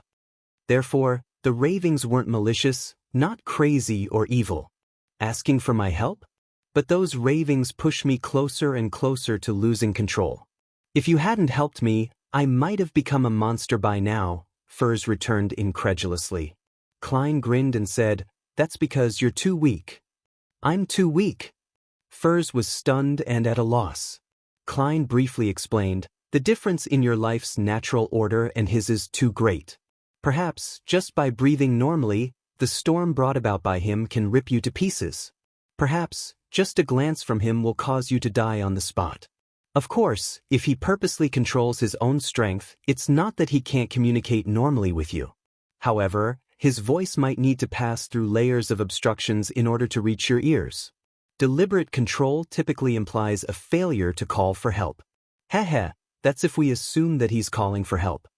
The difference in our life's natural order is too great. I would die from just one glance from him. Furs was stunned from what she heard. After quite some time, she forced a smile and said, This reminds me of a saying. You may not look directly at God. Klein smiled at her without giving a positive answer. Could it be that those terrifying ravings really come from an existence who's nearly a god? Mr. Fool can help me eliminate that person's influence, and all this time, he's been talking about it in a rather bland tone. Does this mean that he and that existence's life's natural order are at the same level? The more she thought about it, the more shocked she became. Even her body couldn't stop trembling. Klein waited a few seconds, then asked, How long does it last every full moon? 3 to 5 minutes. If it's the night of the blood moon, it will exceed 7 minutes. Furs gathered her thoughts and answered honestly. The more Klein listened, the more he felt that the raving's owner belonged to Mr. Door. He temporarily put the matter down and smiled. You can return in a few minutes. There is only one way to solve your problem, and that is to raise your life's natural order. Furs hesitated for a moment before saying, "Whenever I encounter the full moon, can I recite your name? I will be your devout believer." "No, there's no need." Klein smiled and shook his head. "But I don't mind helping you along the way. Thank you so much."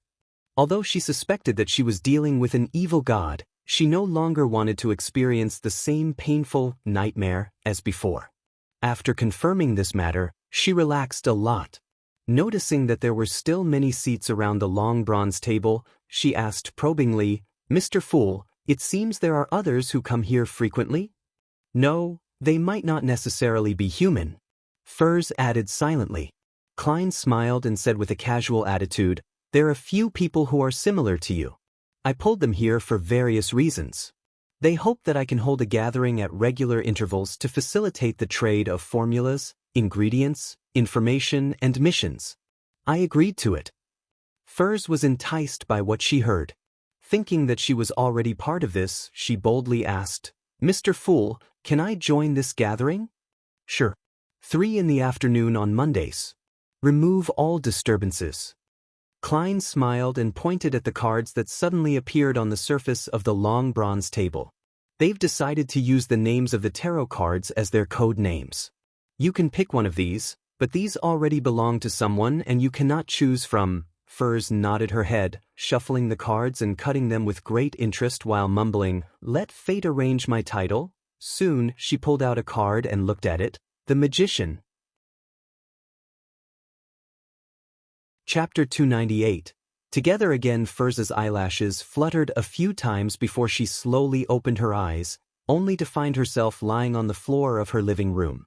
Through the window, she saw that the bright moon was hanging high in the sky like a crimson disk. The normally thin and blurry chiffon seemed to turn into rich bloody light.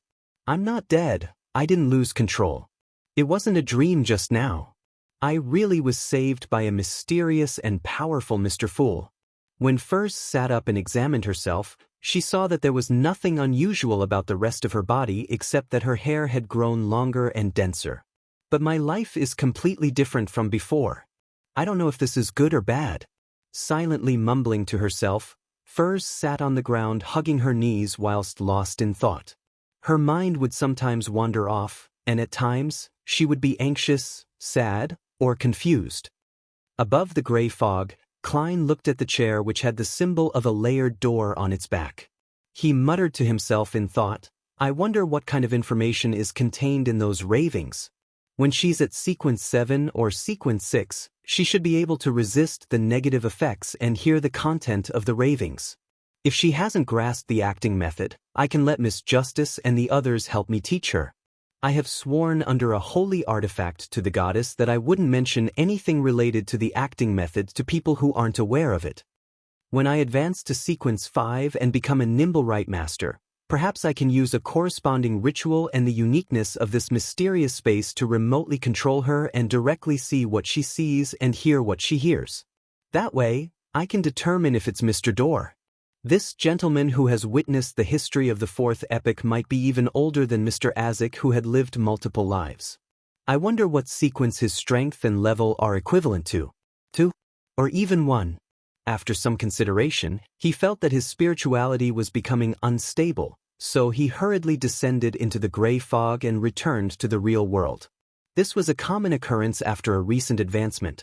Therefore, Klein gave up on going out, and he patiently entered cogitation at home, retracting and releasing his spirituality. In the wee hours of the morning, Furs took the earliest steam metro back to St. George Borough before taking a public carriage to the 2-bedroom apartment where she lived with Zio. When she opened the door, she was surprised to find Zio, who usually slept late, toasting some bread. "The sudden appearance of last night's blood moon gave me insomnia, so I woke up very early." "Furs, are you all right? Did those strange ravings get stronger?" Zio asked, looking up with concern. Furs's vision suddenly blurred. She turned her head to the side, forced a smile, and said with her usual confrontational tone, "What happened to your brain? Didn't I say it before? The ravings will definitely become stronger during the blood moon. But it doesn't affect me at all. Yeah, it doesn't affect me at all. Look at me, look at how energetic I am right now. Hey, toast a piece of bread for me too. I thought you didn't like eating it this way? Zio tidied her short, blonde hair and mumbled softly. After taking his first step at revenge and attaining an advancement, Klein slept through the night. He leisurely went out to buy Potter noodles for breakfast, along with a desi pie and a cup of sweet iced tea. After enjoying the delicacies in satisfaction, he put down his fork and knife and picked up the newspaper. He was in a very relaxed mood as he began to read. A quick scan revealed that the headlines of the Tussock Times read, "Night of the Bloody Moon, the Killer Demon Strikes Again." Again? Klein quickly flipped through the front pages of the other newspapers and saw many similar titles. The 11th True Case. The police are helpless. The cold-blooded killing demon has once again made a clear mockery of the police. The atmosphere of panic is spreading through Backlund. The Nighthawks and the mandated punishers must all be having headaches, right? Klein sighed in his heart. To be honest, he had the urge to catch the killer. Back on Earth, when he was weak, he would often daydream about being a person to uphold justice and punish evil. But now, as a Sequence 7 Beyonder, Klein felt sorry for his past dreams due to his choice of not being a superhero. Sigh, what a pity. This case has already received a high level of attention. If I were to join in, wouldn't that mean that I'm waiting for my identity to be exposed? I still have to be rational.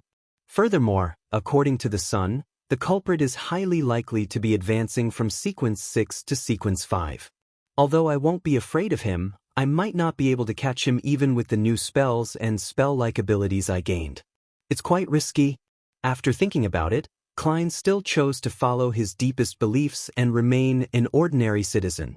He believed that with the strength of the few churches, if the killer were to continue committing crimes, there was a high chance of them getting caught.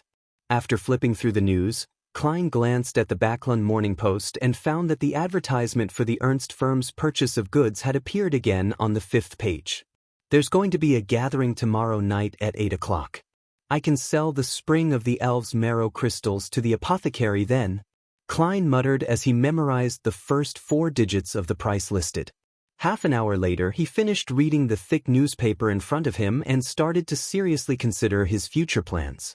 The long-term plan is to advance to a higher sequence, becoming a demigod expert before I plot my revenge against Insanguil. A midterm plan is to find the acting method for magician. I'll slowly summarize the corresponding mantras to observe, so as to digest the potion bit by bit. During this process, I'll start my search for the characteristic of a human-skinned shadow, hair from a deep-sea naga, thousand-faced hunter's blood, and mutated pituitary gland, as well as the means to remove an evil god's corruption from an object. The Beyonder ingredients of Sequence 6 each cost around £1,500. It's very expensive. In addition, I need to obtain a mystical item that's focused on attacking or controlling. Although a magician is very powerful, most of the Beyonder powers are used for life preservation and escaping. In a corresponding environment, the strongest attack is that of a custom revolver. The only boon is how it takes others by surprise, and it also lacks the means to control an enemy. Short-term plan, short-term plan. I'll be cutting up some paper figurines and make preparations for my powers. I'll visit the circus in the afternoon as a way to relax and for entertainment. I can try to gain inspiration for the acting by observing ordinary magicians. Yes, I saw in the newspapers that there are a few permanent circuses in Backlund. After finalizing his thoughts, Klein immediately tidied up his plates, cleaned his knife and fork, and devoted himself into being busy making preparations. When it was almost noon, he put down the scissors and looked at the 3 crude paper figurines in front of him. He sighed and muttered to himself, "This is probably the first time in my life that I've done manual work so seriously. Fortunately, it's just to cut out some paper figurines and not flowers or embroidery. It's fine as long as it's shaped like a person." Sigh, if it wasn't for the fact that my hands have become dexterous, I might have failed today. Klein had just used an additional paper figurine to test his capabilities and confirmed that everything was fine. He folded the paper figurines and hid it in a stack of notes. Klein put them away into his pocket. Just as he was about to go out and enjoy a meal at a slightly better restaurant before heading to the nearest circus to watch the performance, the doorbell suddenly rang, and the pleasant, jingling sound echoed in the air. A job? The advertisement I posted should be almost done with its listing period. Wearing a starched shirt and a thin, warm sweater, Klein came to the door and grabbed the handle. At the same time, the image of the visitor appeared in his mind. It was a man in his 40s. He was rather fat, and he appeared to have difficulty even standing. His eyes were tiny from the copious amounts of flesh on his face. His skin was rough but very white. He had a gentleman's cane in his hand, and a very tall and large hat on his head. Even though Backlund was cold in October, the man's forehead was dripping with sweat. Beside him were two attendants in bright red coats, supporting him from both sides. "I don't know him," Klein mumbled, and before his spiritual perception could respond, he opened the door. "Good afternoon. The weather is truly scorching hot." The fat middle-aged man took out a handkerchief and wiped the sweat off his forehead. As he spoke, a cold wind blew, causing the two attendants beside him to shiver. "Good afternoon. Is there anything I can help you with?" Klein asked politely. "You are Detective Sherlock Moriarty? I have something that I want to entrust you with." The middle-aged man forced a smile and said, "I forgot to introduce myself. I'm Rogo Koloman, a jewelry businessman. Please come on in." Klein smiled and made way. Rogo Koloman stepped in with heavy footsteps and sat down on the sofa, causing the old furniture to emit a resistant groan. "What is it exactly?" Klein took out a copper penny and deftly rolled it around his fingertips. Rogo sighed and said, "I wish for you to protect my son until tomorrow afternoon. He has offended some lunatics." "Until tomorrow afternoon? Have you found a solution? Why not call the police?" Klein asked unhurriedly. Rogo remained silent for 2 seconds before saying, "Adel got into some bad company and was led to do bad things by them. Oh, it's nothing too serious, but ones that can land him in prison. Unless it's necessary, I don't want to call the police. He recently had a falling out with those bad friends of his. As a result, he suddenly broke down and kept yelling that those people wanted to kill him. I was very worried, so I hired 6 senior bodyguards from a security company to keep watch outside. Then, I hired another 4 private detectives to take shifts watching over Adel, even if he's sleeping. But one of the detectives suddenly had an accident at home and will only be able to return tomorrow afternoon. Therefore, I can only hire another detective at the last minute. I'm sorry, I can only hire you for 1 day. The reward is £10, and if you were to encounter danger, I'd add more. You'll definitely be satisfied. Does that so? £10 for a day. That's equivalent to a week's salary of Mr. Sammer from next door." Klein was able to tell from the color of the other's emotions that he wasn't lying. During the brief silence in the living room, he kept flipping the copper penny between his fingers, and with a thud, it fell into his palm. Klein glanced at it, bent his fingers and smiled. "Deal."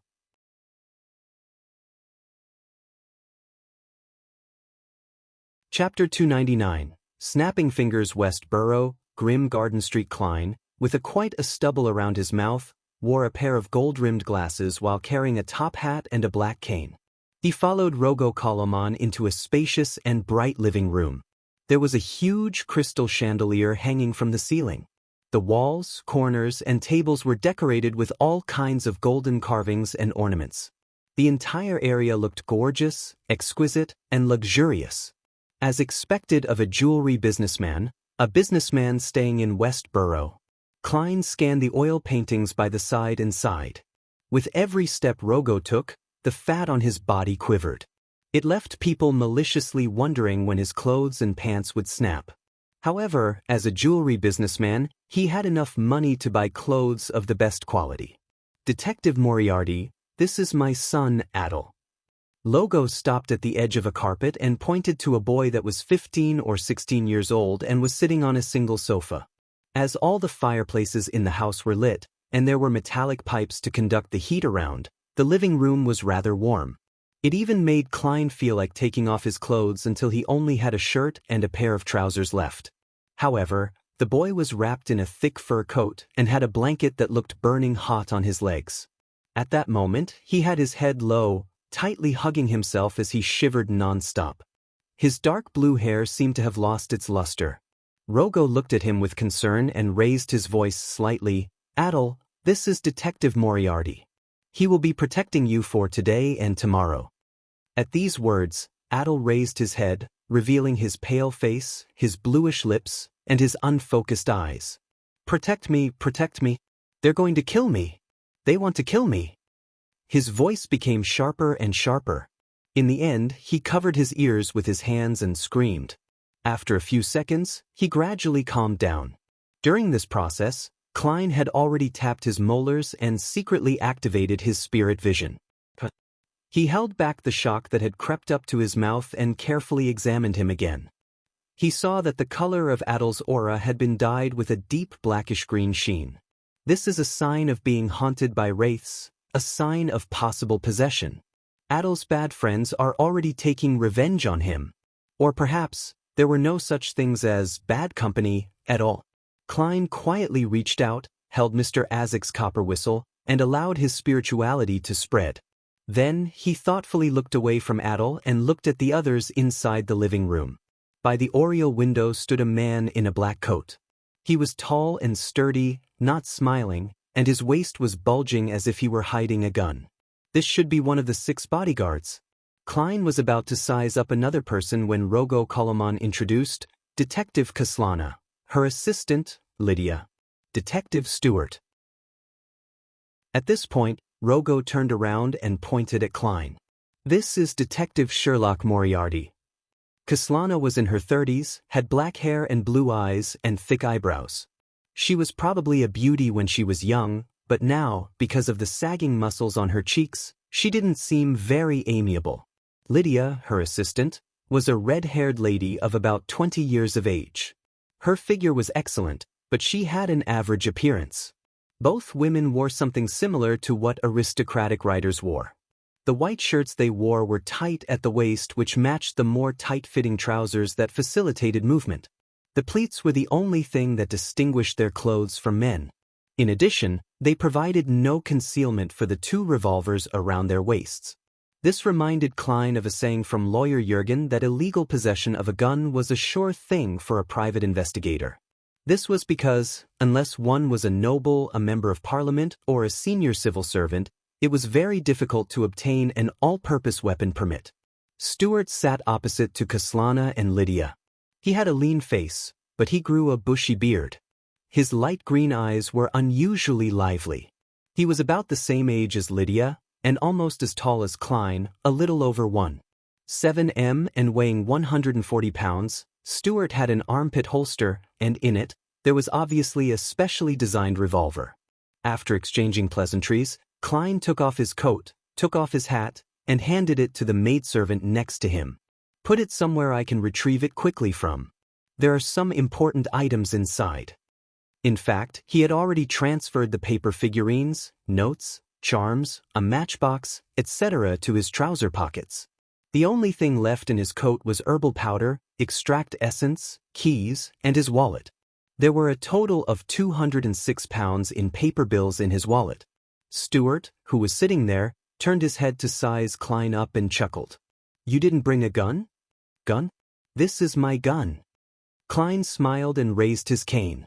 At the same time, he puffed out his cheeks to stimulate a sound. Bang! The sound of a gunshot rang out, and without thinking, Stewart rolled over, while Kaslana and Lydia quickly got off the sofa, each finding a place to hide. Rogo and the servant beside him were both surprised and confused about what was happening. Adol continued keeping his head low as he shivered. When they saw that Klein was only holding onto a black cane and realized that nothing had happened, Kaslana and company calmed down. They frowned and asked, "What just happened?"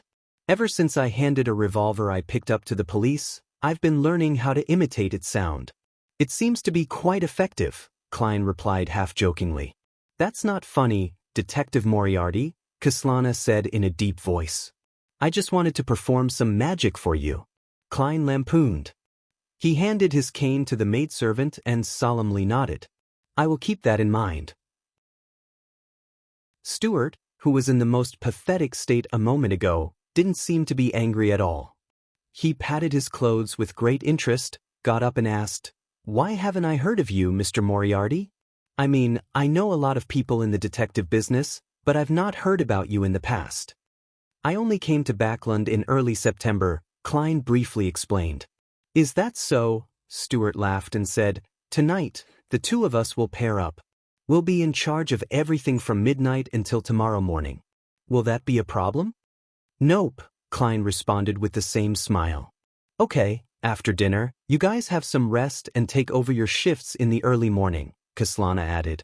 Klein took a long look at the trembling Adel and nodded seriously. Nothing happened throughout the afternoon, and the worried male and female hosts prepared a hearty dinner for the detectives and the bodyguards, but no alcoholic beverages were provided. After eating and drinking to his heart's content, Klein and Stewart, a young man with a full beard, went to their rooms on the second floor. Seeing that no one was around, Stewart shook his head and said, "Sherlock, you should have noticed that the problem with Adel isn't something regarding revenge." "Bro, you sure are affable." Klein's expression didn't change as he asked, "Why do you say that?" "He looks more like he has a mental problem, or, according to the countryside, he's been haunted by ghosts and evil spirits. Frankly, I'm afraid of that." Stewart sighed. "Mr. Koloman should take him to a psychiatrist, and if that doesn't work, get the priests from the Lord of Storms to sprinkle some holy water and perform a ritual." "You can suggest it to him," Klein said objectively. "If Adel doesn't get better, I'll consider it in about a couple of days." Stewart glanced sideways at Klein. Klein laughed and replied, "That's up to you. My mission will be over tomorrow." At that moment, the two of them had arrived at their destination and entered their respective rooms. 1 in the morning, inside Adel's bedroom. Klein sat in a rocking chair, holding onto Isaac's copper whistle, quietly watching his ward. Stewart sipped his coffee at his desk. The two of them didn't speak, afraid that they would wake the sleeping Adel. As time passed, a cold chill swept through the room. Adel sat up and opened his eyes. "What's wrong?" Stewart asked somewhat nervously. "In the washroom," Adel replied in a soft, dreamy voice. His face seemed paler, and his lips were turning purple. Stewart was about to speak when he saw Sherlock Moriarty stand up and nod at him. "I'll follow him." "All right." Stewart let out a sigh of relief. Putting his hands into his pockets, Klein stayed one step behind Adel and followed him to the entrance of the washroom 2 rooms away.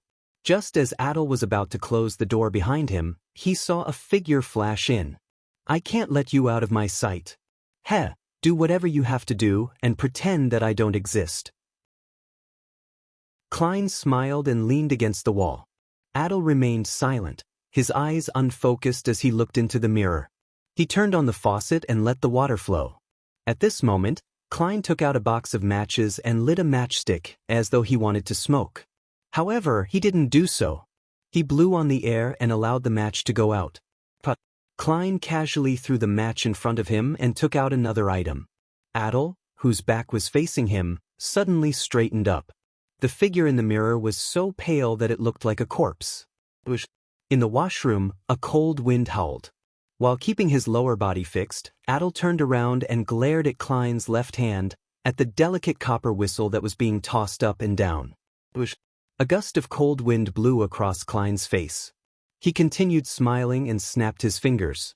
With a loud bang, a flame rose from the ground, igniting an invisible figure. The figure struggled for a few moments before completely dispersing. The flames extinguished as a result. Klein put away Isaac's copper whistle and looked calmly at Adel, whose eyes were beginning to focus. Adel appeared to have finally awoken from a long nightmare. He saw a young man standing a few steps away. The man was wearing a white shirt, dark trousers, and a pair of gold-rimmed glasses. He was leaning against the wall with a smile on his face. Then he heard a gentle voice. "What happened to you?" Chapter 300, Spirit Dance. What exactly happened? Adel muttered this question softly and realized that he couldn't remember what he had done the past few days. He looked around dreamily, frightened, panicked, and confused. "Who are you? Where is this place?" "This is your washroom. Don't you recognize it? I'm a private detective in charge of protecting you." Klein looked at the teenage boy who hadn't figured out the situation around him and chuckled in response. My house. Detective to protect me. What exactly happened? Adel looked around in astonishment and murmured to himself. Suddenly he stopped, his already pale face filled with unconcealable fear. And maybe there really are ghosts in this world. There really are ghosts. His voice was shaky, but Klein could hear two completely different feelings from his voice, fear and excitement, and these were perfectly depicted by the color of his emotions. Excited? Did this boy end up provoking a wraith because of his thirst for excitement? It's true that the young are bold and unafraid of death.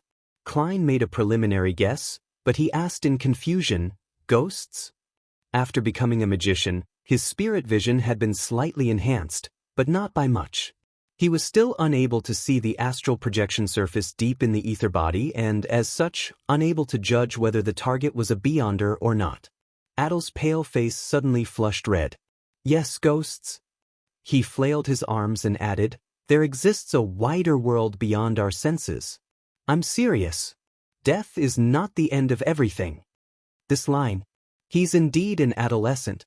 However, I think I've seen similar words somewhere. Klein smiled and said, I believe in another saying, in the face of time that is even more ancient than ancientness, even death itself will disappear. Without waiting for Adel to say anything, he took out his gold pocket watch, opened it, and said, So, how did you get yourself into the state you were in before? You were like a patient with a nervous breakdown.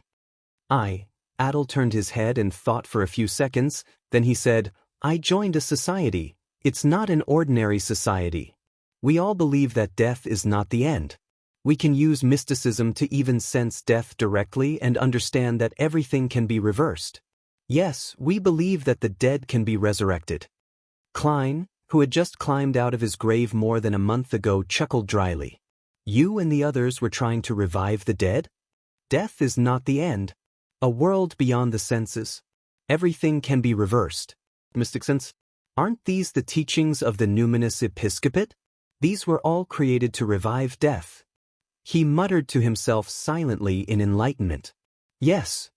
Adel nodded, his eyes bright, but completely unable to hide his fear. Where did you get your corpses? Klein pressed. We will secretly dig up graves, those that haven't been buried for long, or buy them from the hospital, Adel said as he recalled. It's indeed a crime that can get you thrown into jail. It's no wonder that Rogo Colomon doesn't want the police involved. You sure are bold to get your thrills. Klein maintained his genial smile and asked, And did you succeed? Not yet. The way they looked at me during the last gathering was like they were looking at a corpse, as if they were wondering where to place their corresponding mystics. And then we danced a spirit dance and communicated with the world beyond with our senses, and I lost all my memories since then. Adel's body began to tremble uncontrollably. Spirit dance? It really is the numinous episcopate. This fellow became a test subject for his companions? Klein frowned and asked, Your memory is disconnected from that point until now? According to the internal records of the Nighthawks, spirit dances originated from the ancient sacrificial dances that were popular in the southern continent. It was the ritual method that death loved. A spirit dance was to use the beat, rhythm, and movements to harmonize one's spirituality so that it could interact with the natural environment so as to establish an interaction with the target of the prayer. Then, combined with a simple altar arrangement and corresponding honorific name, it can achieve the effects of a more complex ritualistic magic. Yes, Adel softly replied before he suddenly raised his head. What day is it today? What time is it now? Friday morning, 1:12 a.m., Klein answered based on his memory. Adel subconsciously took a deep breath and said, I've missed the newest gathering. They conduct a resurrection ritual outside Grimm's Cemetery every Friday at 3 in the morning. Grimm's Cemetery got its name because it wasn't far from Grimm Garden Street. You still wish to go? Have you forgotten what had happened to you? Oh, you don't actually remember, but you should ask your father, your mother, and servants, Klein reminded the young man in front of him. And I might not be able to help you any further. He added silently in his heart. After this incident, he discovered another weakness of a magician, which was the lack of an ability to deal with wraiths and shadow-related creatures.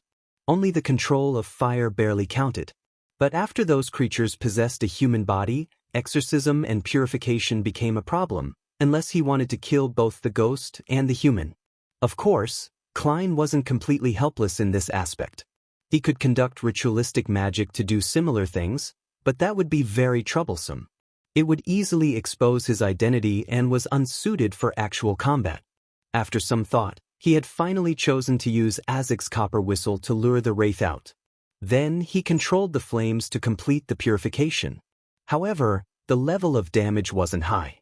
If he were to encounter a slightly more powerful wraith, it was possible that he was unable to take care of it. I still lack items or charms that deal with undead creatures. If only I had the sealed artifact 3-0782, Mutated Sun's Sacred Emblem. Klein's thoughts were momentarily distracted. Adel suddenly remembered his missing memories, and his face turned pale again. He answered with a trembling voice, "No, I don't want to go. I never want to go again." "Very good." Klein smiled in support. Adel looked at his face, which didn't contain the slightest bit of fear, and subconsciously asked, "Aren't you afraid after I've said so much?" Klein stopped leaning against the wall and slowly straightened his body. He replied in a relaxed tone, "For a detective, they would rather not believe something unless there's concrete evidence." He opened the door and walked out, wondering if he should make contact with the numinous episcopate. After all, this might involve the mystery of Mr. Azek's life. Adel looked at the private detective's back in a daze. It took him quite some time to realize that there was no one in the washroom other than himself. Furthermore, the moonlight outside was so gloomy that it left long shadows, making it seem as though something invisible was lurking and watching. He shivered and hurriedly shouted, "Wait for me." As he spoke, Adel quickened his pace, rushed out of the washroom, and followed closely behind Klein. He knows fear and is apprehensive. That means he's still redeemable. Klein mumbled before inserting his hands into his pockets. When he returned to his bedroom, Stuart didn't notice that Adel had already turned for the better. He still wore a serious expression from the ghost story he imagined himself, so he didn't dare to walk around recklessly. After Adel fell asleep again, Klein took out a copper penny and let it move between his fingers. When it was close to 2:50 a.m., he threw up the coin and caught it firmly before standing up and whispered to Stuart, "I'll be heading to the balcony to smoke a cigarette." "Be quick," Stuart urged with somewhat taut nerves. Klein put on his long gown and walked slowly out the door to the balcony at the end of the corridor. Then he hid in the shadows. Then he pulled out a rather crudely cut paper figurine. But Klein violently shook his wrist, causing the paper to make a crisp sound. The paper quickly expanded and turned into a human. The person was about the same height as Klein, a wax statue intrinsically carved with the same exact facial features.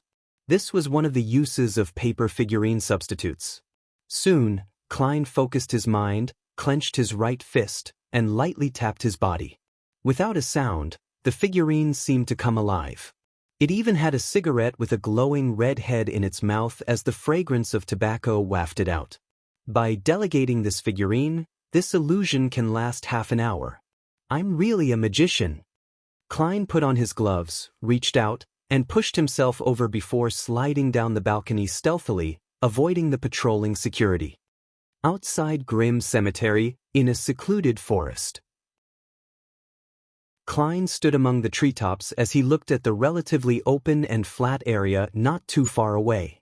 Around him were evergreen leaves and brown branches, but their surfaces were stained with gray dust.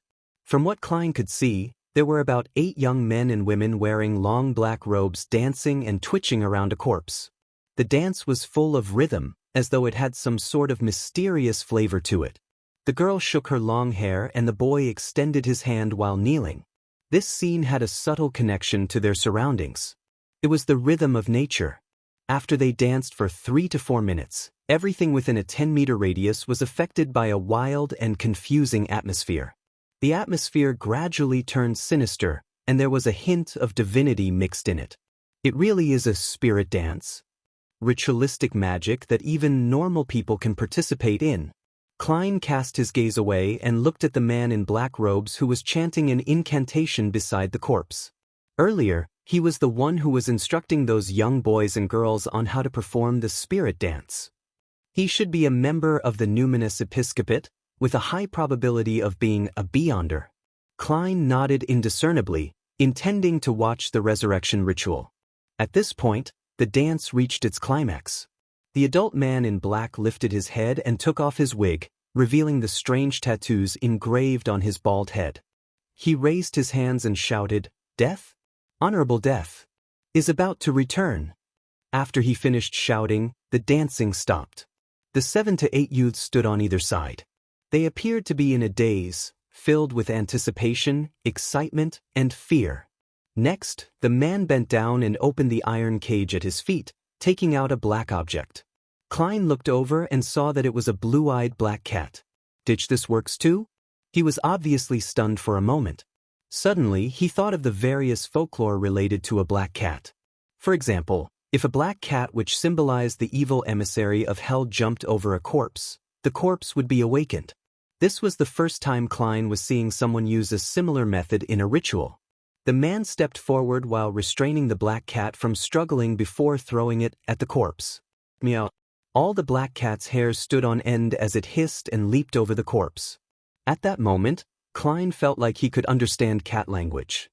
He believed that the cat must have said one word, "Fuck." Chapter 301. Awakening Meow.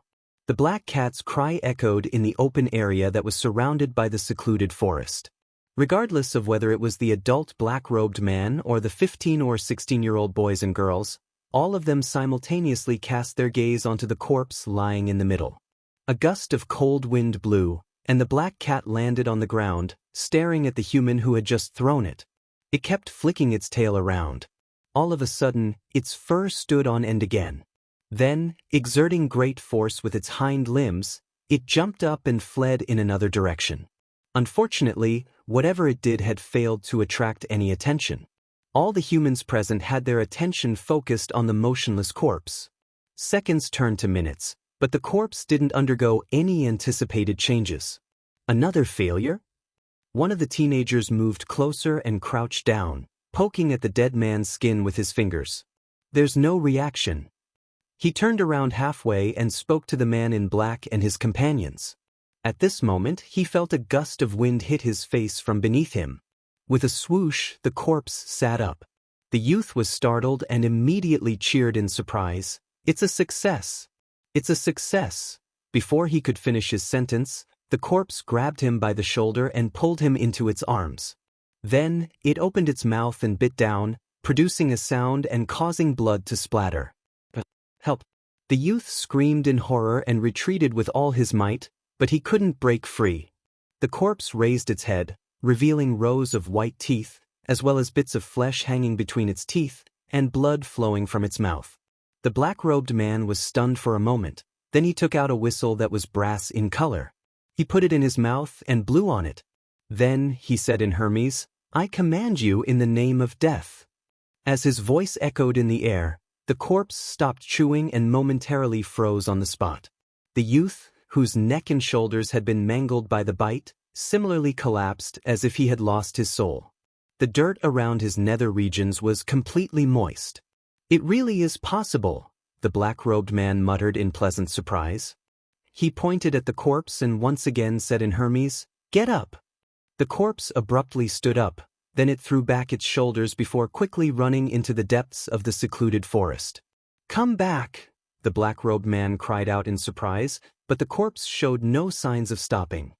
He blew his whistle again and shouted with dignity, "I command you to return in the name of death." With those words, the corpse disappeared into the woods. "I ordered you to return." The black-robed man stood rooted to the spot in stupefaction as he mumbled to himself in a daze. In the woods, Klein held Isaac's copper whistle and the matchbox in one hand. He kept lighting matchsticks and shook his wrist to extinguish them before throwing them to the ground. During this process, he moved backwards in an arc tap. Tut, tut. A corpse with a pale face and a foul stench rushed over. Its lifeless eyes stared straight at the ancient and exquisite copper whistle. As Klein retreated, his cheeks puffed out, he aimed at the corpse and simulated the sound. Bang! The corpse suddenly staggered as a penetrating wound appeared in its chest. Bang! Klein puffed out his cheeks again and fired another air bullet. Splat! The head of the corpse shattered as rotten liquid dripped from it incessantly. However, that wasn't a fatal injury to the corpse. It only slowed down for a moment before it continued again. Upon seeing this, Klein took a step back and snapped loudly. Put! A bright flame rose from the ground, enveloping the corpse and igniting its outer garments.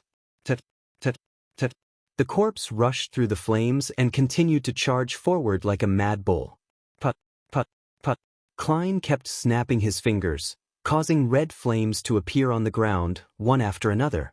The corpse didn't feel any pain as it passed through the flames, but gradually, its body began to burn, and the flames grew more and more intense. It gave off the strange feeling as though a candle was melting.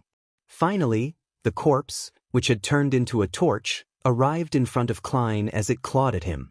At the same time, a flame rose up and engulfed both him and Klein.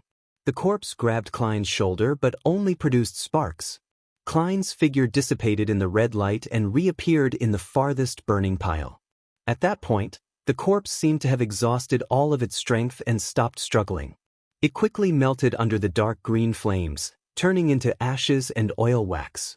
He's stronger than all the zombies and wraiths that I've met before. Well, not as good as Mr. Azek's descendant. If it weren't for me, they would all be dead here today. Klein shook his head and walked through the trees toward the open area. At this moment, the black-robed man had already noticed the changes in the forest. Without any hesitation, he turned around and ran, while the 7 to 8 youngsters scattered in a flash. However, when they realized that they were the only ones in the area, they timidly stopped and returned to the original area where they gathered together. Having just experienced the awakening of a corpse, and how the corpse had bitten one of the youths, they didn't dare to run away, alone, in the deep, dark night. It would make the back of their necks feel cold. They looked at each other. No one dared to help the youth who was badly mutilated in the neck and shoulders, afraid that he might turn into a zombie at any moment. In the short silence that made their hearts beat like a drum, they saw a clown, wearing flashy clothes with red, yellow, and white paint covering his face, walking out from the forest.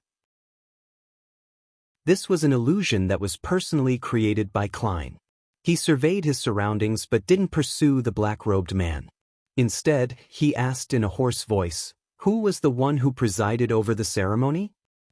It seemed as if the teenagers were still in a daze. It took them a few seconds before they pushed out a trembling boy who replied. He's our language teacher in ancient Fasak, Kapusky Reed. He claimed to have a deep understanding of death and wanted to lead us in the search of the mysteries of immortality. So he's a teacher from school. The mysteries of immortality? You really don't need to pay taxes to brag. Judging from his performance just now, this fellow shouldn't be a spirit medium. At the very most, he would be a gravedigger. In fact, he might only be at sequence 9, a corpse collector. Of course, he might not be from the death pathway and simply joined the numinous episcopate because of his adoration. After Klein got the exact location where Kapusky stayed, he thought for a moment and said, "You guys can go back now. Don't get involved in this anymore. Don't leak this out. Otherwise, all of you will die." Then, he emphasized again, all of you will die. The young boys and girls who had been scared witless by what had just happened all frantically nodded. They prepared to leave with each other's help. At this moment, a young girl with smooth hair pointed at her companion who was moaning in pain on the ground and asked, Will he be all right? He won't die for now, but you have to take him to a doctor. Say that he was bitten by a hyena that often eats rotting meat." Klein ignored them and headed back into the woods. The young man and woman looked at each other, and someone blurted out, Excuse me, may I ask how we should address you?" Klein smiled and deliberately misled him as he replied in a low voice, "I'm just a gatekeeper of hell." As he spoke, a mist spread out, and his figure disappeared from where he stood. Of course, those were all illusions. A gatekeeper of hell? The young men and women repeated the words softly, each having their own thoughts. However, after a gust of bone-piercing cold wind blew past, they trembled once more, supported their companions, and left the place without daring to look back. This is a member of the numinous episcopate? What a disappointment! If he didn't abandon his current identity, I would pay him a visit in the middle of the night to see if he knows anything. Yeah, I have to teach him a lesson so that he wouldn't dare to bring trouble to the students again. Does he think spirit dances and resurrection rituals are child's play? Klein habitually judged the situation from a nighthawk's standpoint. Soon, he returned to Rogo Koloman's mansion and waited patiently for the bodyguards to pass by during their patrols. As soon as he found an opportunity, he climbed over the fence and quickly followed the shadows to the house, then he quietly climbed up to the balcony. At that moment, the figurine disguised as him was still smoking. But Klein snapped his fingers. The figure in front of him turned into a thin piece of paper and floated onto his palm. Compared to before, this piece of paper was covered with red, rusty marks and was no longer usable. Klein didn't dare to throw it anywhere. He folded it and placed it in his pocket. Having done all this, he sauntered back down the hall and into Adel's bedroom. "What took you so long?" Stuart asked in a trembling voice. He had gone to the door to inquire, and he had found Sherlock Moriarty smoking one cigarette after another. Due to his duty, he didn't dare leave the bedroom. Klein laughed and replied, "Take a rest and relax.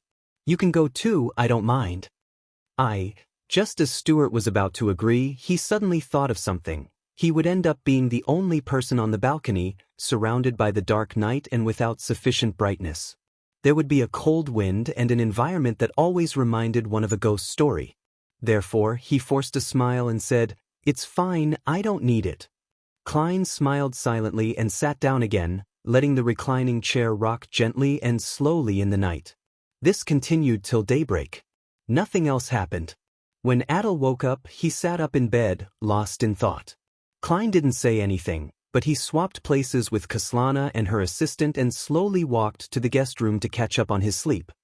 He was asleep when he heard Rogo Koloman exclaim in pleasant surprise, "Oh, my boy, you're fine now? Holy Lord of Storms, I'll donate 300 pounds to the church. Why you are telling me that they won't kill you? It was all a misunderstanding? 300 pounds? How extravagant!" Klein rolled over and wrapped his arms around the soft, warm quilt while mumbling. Then he went back to sleep. At noon, when Klein went downstairs to have a meal, Kaslana sat across from him and asked with a slight frown, "What happened last night?" "Nothing," Klein answered simply, and then he laughed. "Does Adel waking up and going to the washroom count?" Next to him, Stuart slowed down his actions and nodded in agreement. She glanced at their faces, then she retracted her gaze and replied in a low voice, "No." The corner of Klein's mouth curled up as he skillfully cut his steak.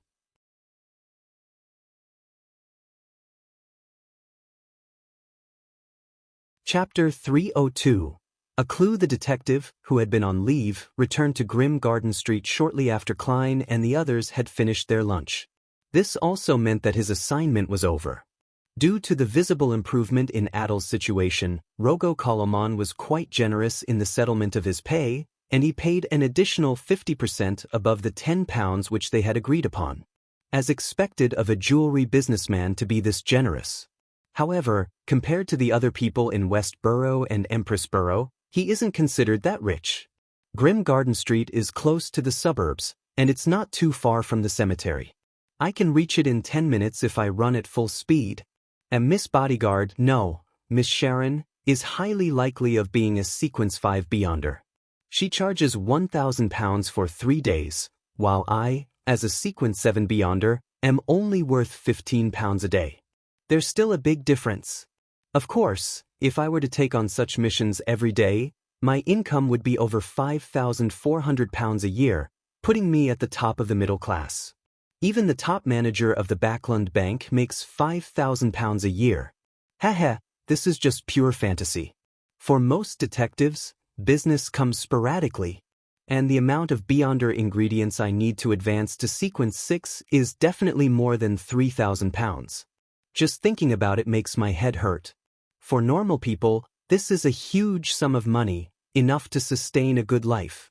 The good news is that even if I grasp the acting method, digesting the Sequence 7 potion will take me somewhere between 6 months to 3 years. Even if I can quickly conclude the rules of a magician, I'll only be able to push forward that lowest threshold by 1 to 2 months. I still have plenty of time to save up and search for clues to these ingredients. But Miss Justice still owes me, my adorer £5,000. However, her financial situation isn't in good shape recently. It will be difficult for her to come up with a large sum of cash in the next few months. Klein took the 3 £5 notes and left Westboro with thoughts running through his mind.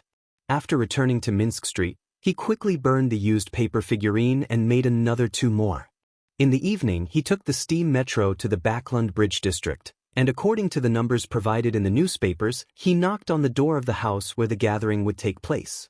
Similar to the past few times, he put on an iron mask that covered only the upper half of his face, wore a hooded black robe, and followed the attendant into the activity room, where only 1 candle burned quietly. At first glance, Klein noticed that the number of Beyonders present at this gathering was less than half of what it used to be. I came at the exact time. Are the others late? This time, Klein didn't change his gait and picked a corner before sitting down slowly. After a few minutes, the old eye of wisdom cleared his throat and said, "Let's begin the gathering. The others shouldn't be coming." After saying that, he gave a brief explanation. As the serial killer has yet to be found, the Nighthawks, mandated punishers, and the machinery hive mind, as well as a large number of MI9 Beyonders, are out doing large-scale investigations and searches. Under such a situation, it's very normal and understandable for those friends to be unwilling to go out and participate in gatherings. Frankly, I'm surprised by the number of people that showed up today. Sure enough, a circle of Beyonders isn't isolated. They would also be affected by current affairs. Klein looked around and saw that the fat apothecary wasn't absent. His heart immediately relaxed. The apothecary nudged the metal mask on his face, calling out without much hope, seeking to purchase the spring of Elves marrow crystals. Price is negotiable. I have it, Klein said without hesitation. He was worried that someone else might have found this Beyonder ingredient, thereby causing the price of his stock of goods to fall. Although Beyonder ingredients were rare, and it was rare for items to reappear in independent circles, one could never be too careful. Seeking to purchase the spring of Elves marrow crystals, the apothecary didn't seem to hear the response. He was halfway through the sentence when it suddenly struck him. He turned his head to look at Klein and blurted, "You do?" "Yes." Klein found his fiery gaze a little too overwhelming. As he did so, he rolled up his black robe and took out an iron cigarette case. Klein opened the cigarette case, revealing the faded, egg-shaped spring of Elves marrow crystal. "If you're worried, you can let the old Mr. Eye of Wisdom appraise it," Klein added in a low voice.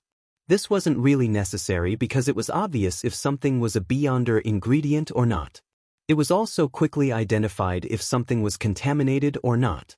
However, if one was lacking in mysticism knowledge, a Beyonder ingredient could very easily be mixed up with similar-looking ingredients. When that happened, one needed an appraisal. The apothecary looked like he was looking at a beautiful lady he had been yearning for all this time. He looked at the Beyonder ingredient in Klein's hands, mesmerized. After a few seconds, he shook his head and said, "No, there's no need. That's it. That's it." Klein curved the corner of his lips into a smile and named his price. £300 and clues to the apothecary formula. Clues to the apothecary formula. It's you. The apothecary was stunned for a moment before he finally understood who the man was. It was the guy who made him bring the sedative for nothing. Soon after, his heart pained, his regret similarly reaching its limit as he sighed emotionally. "You really are a lucky guy. Why didn't I choose that road of fortune? I'm the king of yellow and black who wields good luck after all." Klein lampooned himself. The apothecary sighed and changed his posture. "That's too expensive. £200 and a clue to the formula." The clue to the formula is only a bonus because I cannot confirm its veracity. Therefore, £300, not a penny less. I believe it's needed elsewhere. Klein smiled. This price is actually very fair. If it were anyone else, they might have offered 400 or even 500 pounds, and you might have even accepted that price. I'm not that foolish. I can still wait, the apothecary grumbled before saying, the clue can be verified by old Mr. Eye of Wisdom. It must be something that exists objectively, something that has detailed information before I'm able to appraise it. Just a clue isn't among these conditions, Eye of Wisdom said. Divination, on the other hand, can roughly determine whether the clue is effective as long as it doesn't involve powers 2 or 3 sequences above myself. Klein silently said to himself. However, he wouldn't reveal his expertise in divination at a Beyonder gathering. All right then. 300 pounds plus the clue. You lucked out. The apothecary took a deep breath and pulled out a thick wad of cash. He then counted the corresponding amount and then asked the attendant to bring him a pen and paper before he started writing. After he was done writing the clue, he crumpled the paper into a ball and handed it along with the cash and some items to the attendant. Klein was suddenly stunned when he saw the attendant walk over. In addition to the cash and clue, there were also 4 glass tubes filled with what seemed to be pure liquids. What are these? Klein asked, perplexed. Have you forgotten? Your sedative, the sedative I specially concocted. It's 10 solely a bottle, 2 pounds for 4, so the cash there is 298 pounds, answered the apothecary. If you're worried about my sedative, you can have it appraised. I really forgot.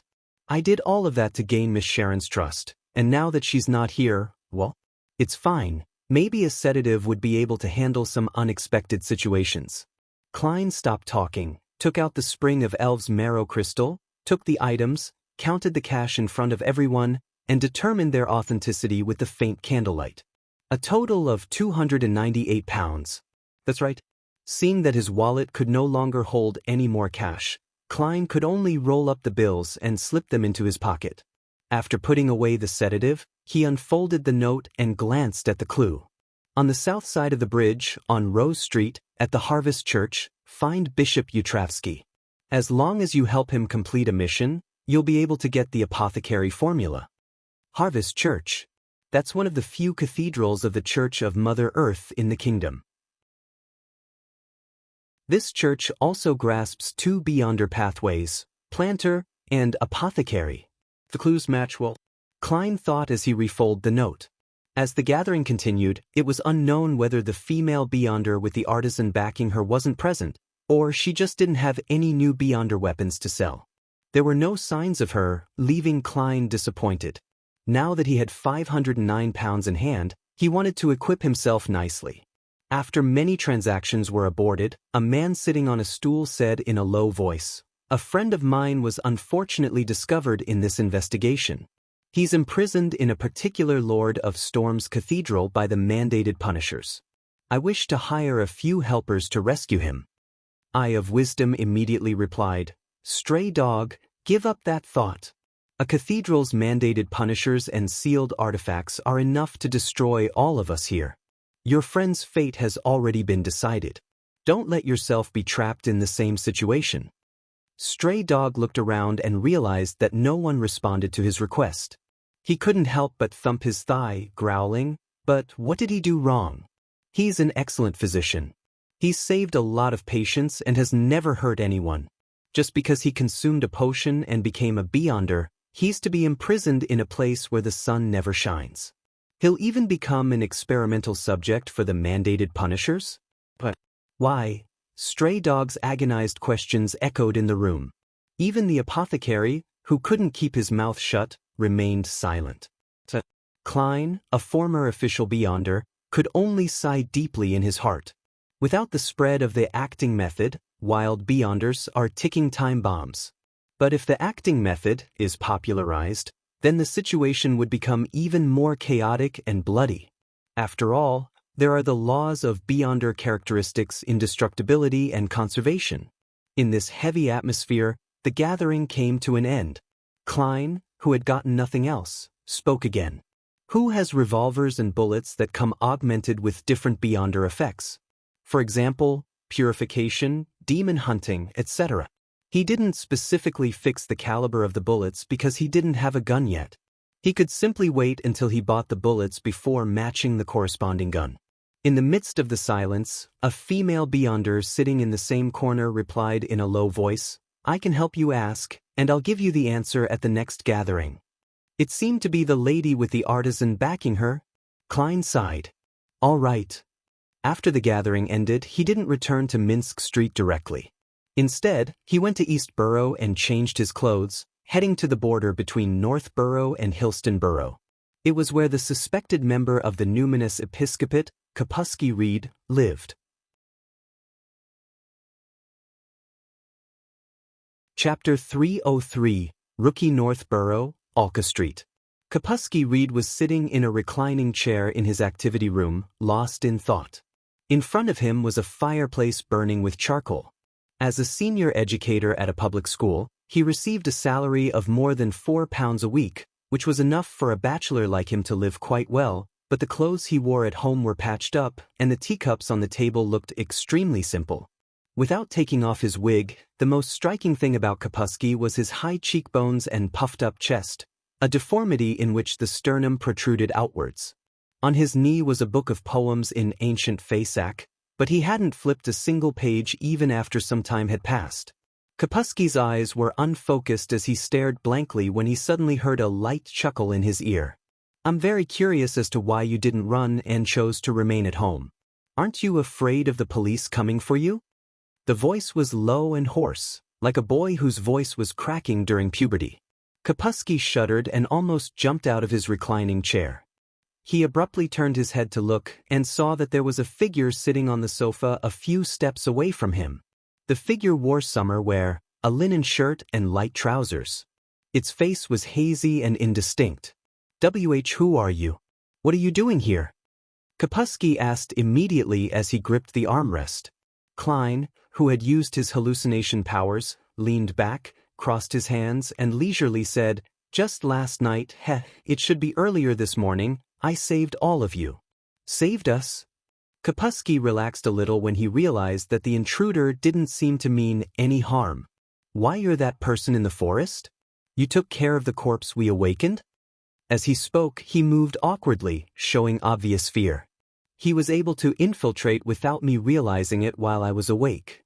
I definitely wouldn't be able to resist."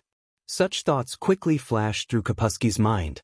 "You guys are quite lucky that I happened to pass by, otherwise there would only be corpses left strewn on the ground in the forest, corpses that would have been bitten to shreds." Klein laughed. "Answer my previous question, I'm very curious why you stayed at home. Do you know what crimes you've committed?" From the way that he had conducted the resurrection ritual and the reaction he had before and after the ritual, Klein had confirmed that Kapusky was a rookie who didn't have the means to hide his true emotions. Therefore, he intended to only use spirit vision and interrogation to get to the bottom of the matter. At most, he would verify it with divination at the end. I know, secretly buying corpses and robbing corpses from tombs. These are all crimes that can land me in jail for more than 10 years. Moreover, I'll definitely be punished by the church." Kapusky, who didn't look 30, drew a breath and said with a wry smile, "However, as long as I didn't cause too much trouble, those children and their parents wouldn't snitch on me because they also did the same thing. Even if they wanted to get a lighter sentence by helping the investigation by turning themselves in, they would still end up in jail for some time." Kapusky gave a self-deprecating laugh. "Some of the children have already told their parents who I am. They've gotten gangsters to warn me to resign within a week and stay away from school." I agreed. Klein gently nodded his head. "It's a good thing to change environments. Of course, don't do similar things again. Bewitching ignorant children to commit crimes is a heinous act. I won't, never again. I never imagined that it would be that dangerous. I just saw that they had the same interests as I did, which was why I wanted to teach them and lead them to search for the secrets of immortality.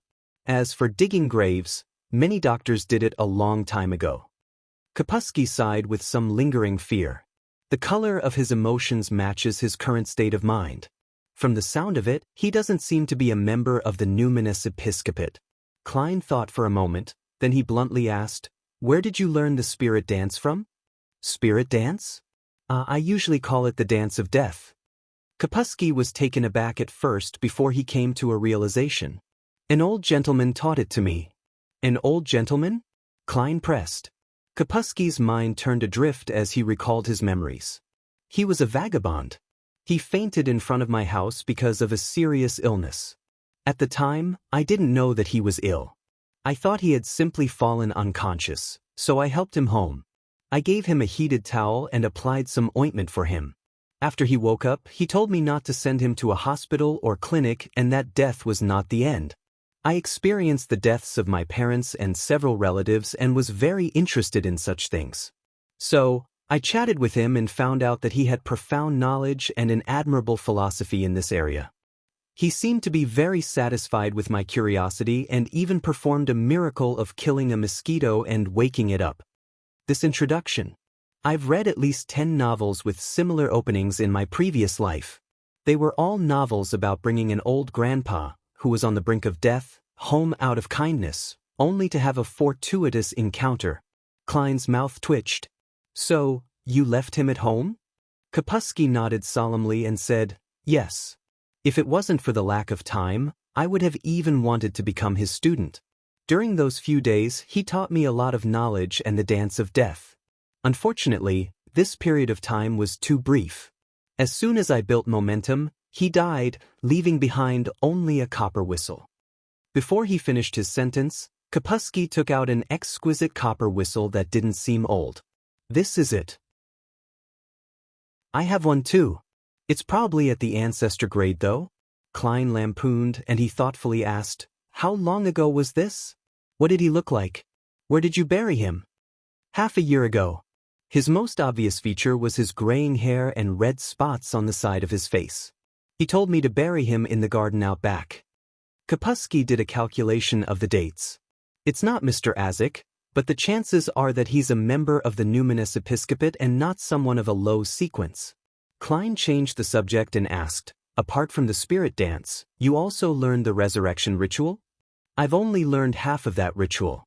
I used some scattered knowledge and folklore to slowly improve it bit by bit, Kapusky answered very honestly.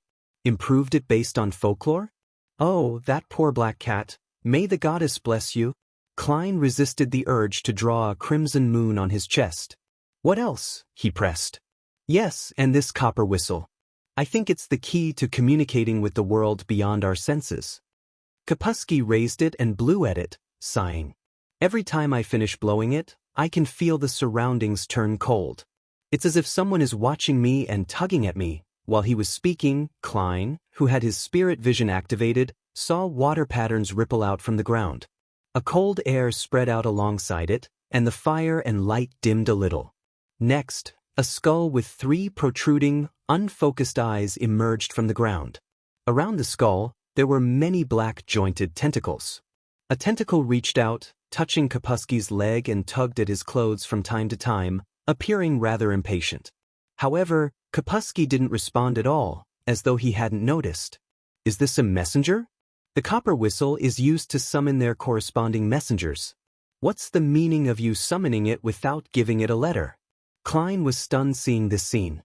At that moment, Kapusky looked at him excitedly. Did you feel it? The surroundings turned cold. The gas lamps have dimmed too. I'm not lying. Someone is watching me and tugging at me. The horrific-looking messenger tried to touch Kapusky over and over again, but in the end, it didn't receive a letter and went back underground in resignation. The corners of Klein's mouth twitched slightly as he saw this scene. He whispered to himself in his heart, I take back what I said about him.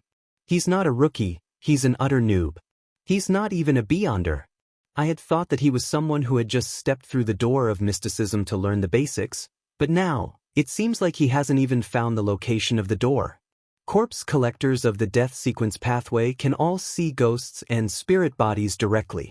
Combined with how Kapusky had acted by using the copper whistle to command the zombie after the ritual, Klein was convinced that he wasn't lying. He sighed silently. Then he thought of a question. If I were to write a note and hand it to that messenger, where would it be delivered? A true member of the numinous episcopate? Some senior member? Suppressing this thought, Klein nodded and said, It has indeed turned cold. After replying, he quickly changed the topic. Have you felt anything unusual since the old gentleman's death? Not before, but in the last 2 weeks, I'd have the occasional feeling that someone around me is like a corpse, the kind that can be awoken.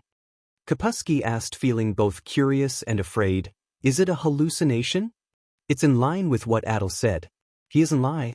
Klein stole a glance at the colors of Kapusky's aura and sincerely told him, I suggest that you go to a cathedral at least 3 times a week for the next 2 months, attend Mass, and listen to preachings. If you do not wish to do so, you can first prepare a grave for yourself. All right, Kapusky answered, feeling disappointed. He thought that it was a manifestation of his improvement. Klein contemplated for a moment and said in a commanding tone, take me to the old gentleman's corpse. Kapusky was about to refuse, but then he instantly recognized the reality of the situation he was in. He picked up his tools and led Klein out the back door from the kitchen, into a withered garden, and stopped in front of a slanted tree. Klein stood by his side and watched Kapusky skillfully dig through the dirt, revealing the slate underneath. Having finished with the upper layer, Kapusky used his tools to pry open the slate. The slate was pressed against the soil that had been dug out just moments ago. The not-so-deep tomb was veiled in the crimson moon's luster that faintly penetrated through the clouds. Kapusky subconsciously looked over when he suddenly let out a miserable scream, retreated a few steps, and fell to the ground. There was no rotting corpse or bones in the tomb. The bottom layer was littered with white feathers, dyed in yellow oil.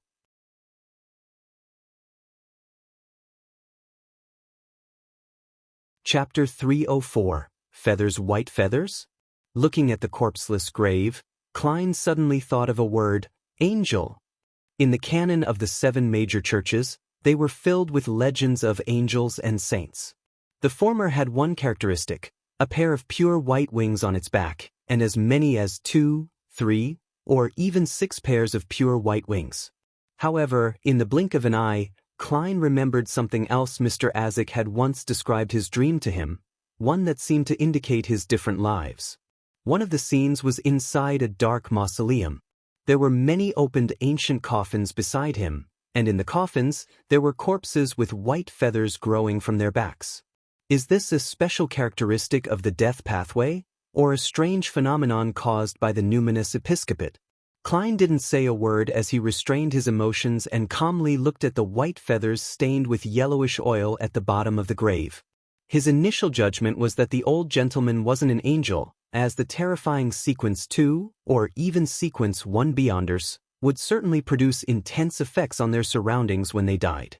For example, the holy artifact, the ashes of a saint which had been stored behind Tinjin City's Chinese gate, would extend almost invisible thin, black, and cold lines so as to seal the people and things around it. Of course, it's also possible that he didn't actually die. He's like Mr. Azik? Klein bent down and picked up 3 white feathers with his black-gloved right hand. He planned to do some divination above the gray fog when he returned home. At that moment, Kapusky came to his senses, scrambled to Klein's side, and looked at the grave with a hint of fear. Where's the body? Klein looked at him and said in a low voice, maybe he left by himself. He left by himself, Kapusky repeated in horror, now fully aware of how terrible it was for the dead to awaken. His legs trembled as he muttered to himself, but I didn't use the resurrection ritual on him. Klein turned around and looked at him for a few seconds. Death is not the end. Death is not the end. Death is not the end. Kapusky was quite frightened by his own beliefs as he blurted out, will he come back? Well, the copper whistle had summoned a messenger which probably corresponds to the old gentleman. In other words, by giving the messenger a letter, it is equivalent to sending a letter to the old gentleman, a man who has been dead for almost half a year. I wonder where he went and what kind of state he's in. In response to Kapusky's question, Klein gave him an indifferent reminder. Don't blow that copper whistle again. You mean the copper whistle will draw him back? Kapusky asked in horror. Before Klein could reply, he asked again, can you help me throw this copper whistle into the Tussock River? If you can't, I'll do it myself. Weren't you interested in the philosophy of death? Klein lampooned as he reached out to take Kapusky's copper whistle. He was planning on sending the dead man a letter when the conditions were right to see what would happen. Of course, the prerequisite for all of this was that he was certain that there wasn't too much danger involved. After instructing Kapusky to fill up the grave again, Klein had a brief exchange with him about the spirit dance and the corresponding mysticism knowledge, enriching his own knowledge. He also asked Kapusky in detail about how he laid the old gentleman's body, facing down, in accordance with his last words. Under certain special circumstances, using spirit dance to replace part of the cumbersome setup for ritualistic magic would be more effective and simple. Seeing that he had achieved his goal, Klein warned Kapusky to stop dabbling with the so-called resurrection rituals. Then he left the street through the garden and took a long detour via carriage to East Borough. After changing back into his previous clothes, he returned to Minsk Street and entered his bedroom. After a series of actions, he carried the 3 white feathers and Kapusky's copper whistle above the gray fog. Seated in the fool's high-back chair, Klein conjured pen and a paper. He wrote a divination statement he had long thought of, its origins. Then he held the 3 white feathers and leaned back in his chair. As he chanted silently, Klein entered a dreamland. It was a blurry grayish-white all around him. In this world, there was rich darkness without any light. Suddenly, the darkness was dyed with a crimson shade. A thin, pale hand reached out of the yellowish-brown soil. A figure slowly got up. He didn't lift the stone slab, but he pierced through the soil directly. Under the crimson-red moonlight, the clothes on the figure's back were tattered, and white feathers grew out one after another. The white-haired man tilted his head, revealing the red spots on his face, as well as his blank, emotionless eyes. It began to walk, struggling through the surrounding fences, heading deeper into the darkness until it disappeared far away. The dream shattered and Klein woke up. White feathers sprouted from the back of the corpse. Its state resembles Miss Sharon's, but it's clearly different as well. It gave off a very heavy and corporeal feeling. It seemed to be phasing between a human's body and a spirit's body in a semi-natural and incomplete transformation. An envoy that's connected to the real world and the spirit underworld? Klein tapped the edge of the long table and thought for quite a while. Then he divined whether there was any danger in using the copper whistle he received from Kapusky at that very moment and received a positive answer. Furthermore, the spirit pendulum moved with great amplitude and high frequencies. It's a pity that I can't directly use the copper whistle above the gray fog. The messenger wouldn't be able to enter at all, otherwise, there wouldn't be any danger. After muttering to himself, Klein descended through the gray fog and returned to the real world. Early morning, in the relatively refreshing woods in Empress Borough. The apothecary, with a round face who was in his 30s, appeared in a secluded corner and stored the herbs that he had secretly planted into a leather bag that he carried around with him.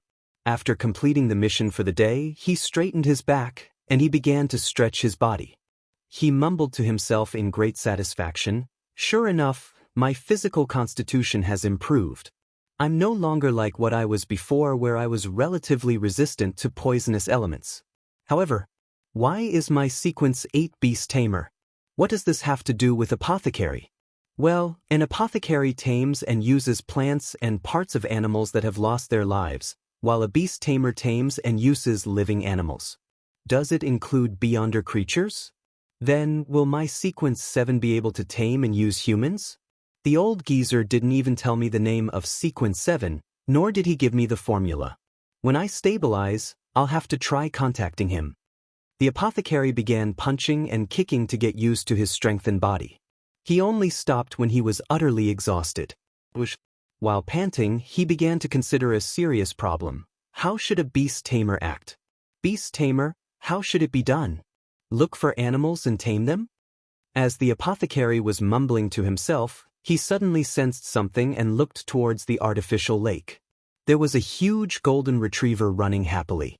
The large golden retriever seemed to notice his gaze as it suddenly turned its head to look at him. As their gazes met in midair, the large golden retriever froze for a moment. Then, it nimbly turned around and ran away, disappearing without a trace. In the Hull family's luxurious villa. Susie returned to a piano room and sat beside Audrey's feet, her tongue hanging out as she panted heavily. It waited until the blonde girl finished playing a song before it said in fear, "Audrey, I met a scary guy. His eyes were scary." "Is that so? What did he want to do to you?" Audrey asked, curious and concerned. Susie thought for a moment and said, "I don't know either. In short, he's very dangerous. That was my intuition." "What does he look like?" Audrey considered letting the guards and attendants warn the man. "I didn't see him clearly. I feel that he is my natural enemy."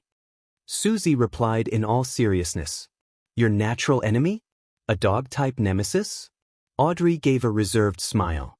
"Susie, don't go into those woods for now." "Woof, Audrey, were you in a bad mood?" "I could tell from your piano music," Susie asked. Audrey nodded gently and said, "Yes, I just received word from Glaint that Furs and Zio wanted to inform me that this evening's gathering has been cancelled. I was originally planning to exchange some Beyonder ingredients for you, and also attempt to come into contact with people from the psychology alchemists," she added silently in her heart. "Why?" Susie asked, puzzled. Audrey thought for a moment before replying. "It's said to be a result of the serial murders." On Saturday morning, Backlund's air was as bad as usual. Klein was trying to make a noodle dish which he loved to eat as a child. For this, he bought higher quality flour, added water and sugar, and mixed it to form a pot of thin paste. Then he poured oil into the pot and moistened the surface. After the oil heated up, he scooped up some of the flour paste with his soup spoon and poured it to the side of the pot, spreading it thin. Amidst the sizzling sounds, he spread out several flat pieces of bread, and the fragrance of the flour gradually emanated. When he was almost done, he removed the soft flat pieces of bread, one by one, and put them on the plate. Then he added water and turned the remaining materials into batter. As soon as he returned to the dining room with the flat bread and paste, Klein impatiently tore off a piece and stuffed it into his mouth. The flat piece of bread only had a rich fragrance of wheat and a sweet taste that whetted his appetite. It was simple and plain, but it was exceptionally delicious. "It's the taste from my memories." Klein quickly ate, occasionally drinking a mouthful of the paste. As he was almost done eating and started to slow down, the doorbell suddenly rang. A new commission? Klein took off his napkin, wiped his hands, and got up to go to the door. Before he touched the handle, the image of a visitor appeared in his mind. It was a middle-aged gentleman with white sideburns, a thin face, and an outstanding temperament. It was the private detective, Isengard Stanton, who could get an invitation from the police. "Why is he here?" Klein opened the door in puzzlement and asked with a smile, "Good morning, Mr. Stanton. Is there something?" Isengard took off his half-top hat and smiled. "Good morning, Mr. Moriarty. I wish to work with you. I believe you're an excellent detective. After all, you previously managed to lead your investigations all the way to East Balham Dock and the Dock Union all by yourself. Cooperate." Klein didn't hide his surprise. Isengard tapped his black cane and replied in a deep voice, "To find the serial killer behind the recent chain of serial murders. The police has already offered a reward of £2,000.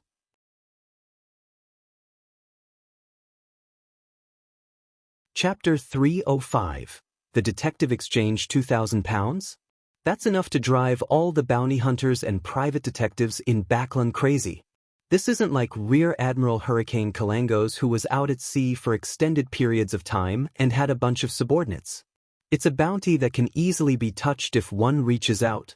Well, a pirate with combat prowess comparable to a Sequence 5 was worth 10,000 gold pounds, and a Sequence 6 murderer would have to be at the value of 3,000 to 4,000 pounds to be reasonable.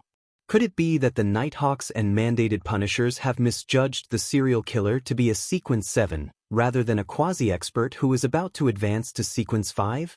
It's very possible that the ritual that the Sun mentioned is rather ancient. Perhaps after the cataclysm, it has rarely appeared again, and the few great churches and military don't have any information regarding this. There's an underlying problem. The Church of the Goddess, the Church of the God of Steam and Machinery, as well as the Augustus royal family, was said to have risen from the cataclysm. It's reasonable if they aren't aware of the past, but the Church of the Lord of Storms have always insisted that they are one of the oldest. Could it be that their age is referring to a period of time after the devils retreated back into the abyss? After hearing Isengard Stanton's words, the first thing that flashed across Klein's mind was to assess the amount of the bounty, and then he allowed his mind to wander and made many connections. What's your opinion?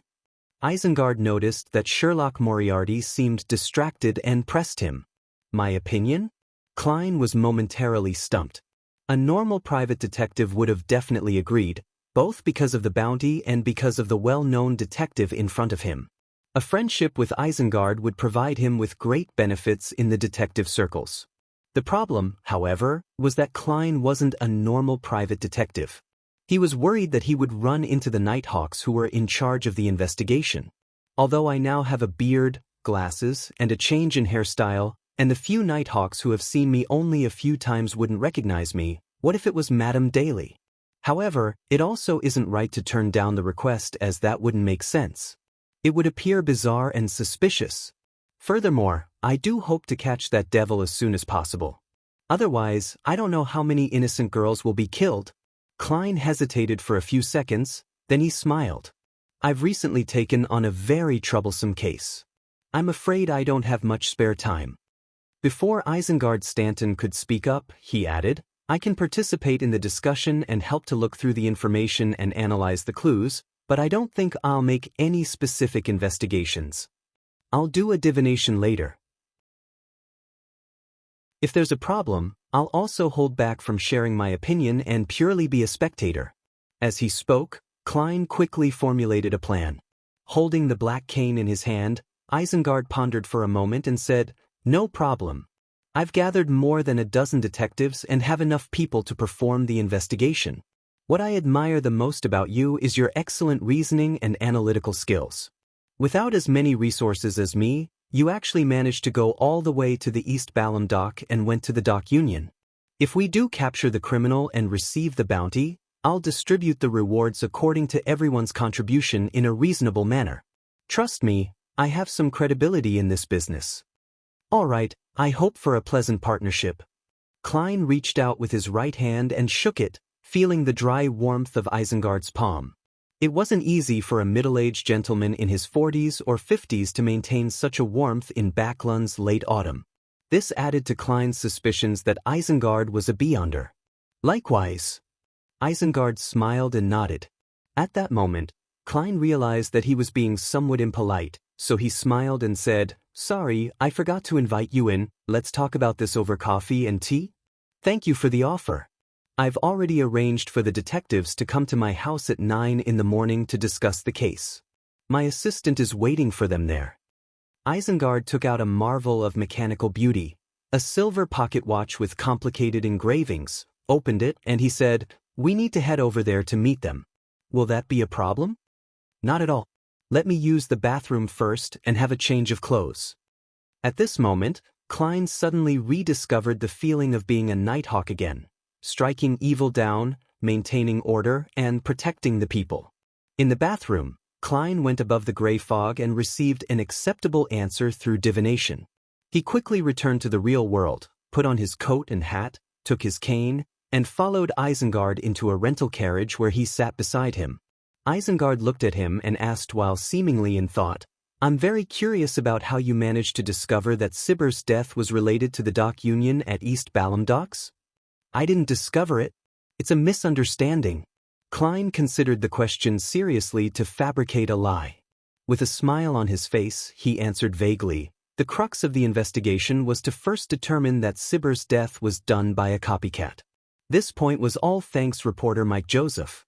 After confirming this, using the clues about Sibber's route from Golden Rose, together with other clues, I had a matching guess, so I disguised myself as a reporter to perform the investigations.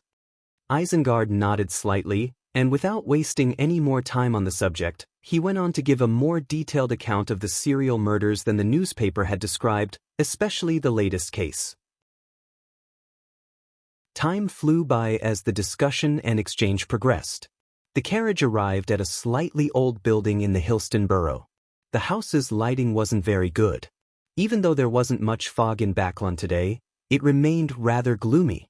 Isengard Stanton led Klein through the spacious living room and into the activity room where the fireplace had been lit. Klein looked around and saw about 16 detectives, who had filled every available seat in the activity room. "Sherlock." A surprised voice sounded. It seemed to be very familiar with Klein. "Who is it?" Klein looked over in surprise and realized that Detective Stewart, who he had just bade farewell yesterday, was actually here. He carefully looked around and recognized Detective Kaslana, who had been protecting Adel, and her assistant, Lydia. What a coincidence! The corners of Klein's mouth curled up into a smile as he approached Stewart. Stewart squeezed to the side, vacating half of his seat, and said with a pat, "Maybe it's not a coincidence. I've read about it in a magazine before. There's a psychological phenomenon called synchronicity. Just thinking about it can make it happen." "Ha, that's a joke."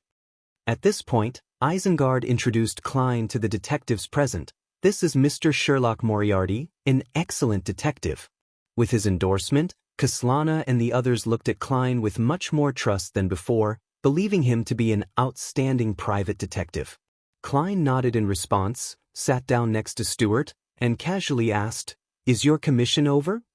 "Yes, Adel's situation has improved, and something seemed to happen to that bad company of his, and they're unable to threaten him any further, so we lost our jobs." Stewart laughed and said, "I was planning to rest for a few days, but Mr. Stanton summoned me, so I came to take a look. Actually, this is also good, as I really don't like to take on strange, scary cases." "Oh, scary as in those with paranormal elements. Compared to those, I'm more willing to take on murder cases." After an assistant had poured each of them a cup of coffee or tea and distributed the information, Isengard sat down in a reclining chair, took out his pipe, and slowly rubbed it. "I don't think any of you would be unfamiliar with this recent chain of serial murders. Do you have any thoughts on this case? Speak out so that we can engage in a discussion over it." Stewart, whose face was thin and had a tiny mustache, raised his hand and spoke first.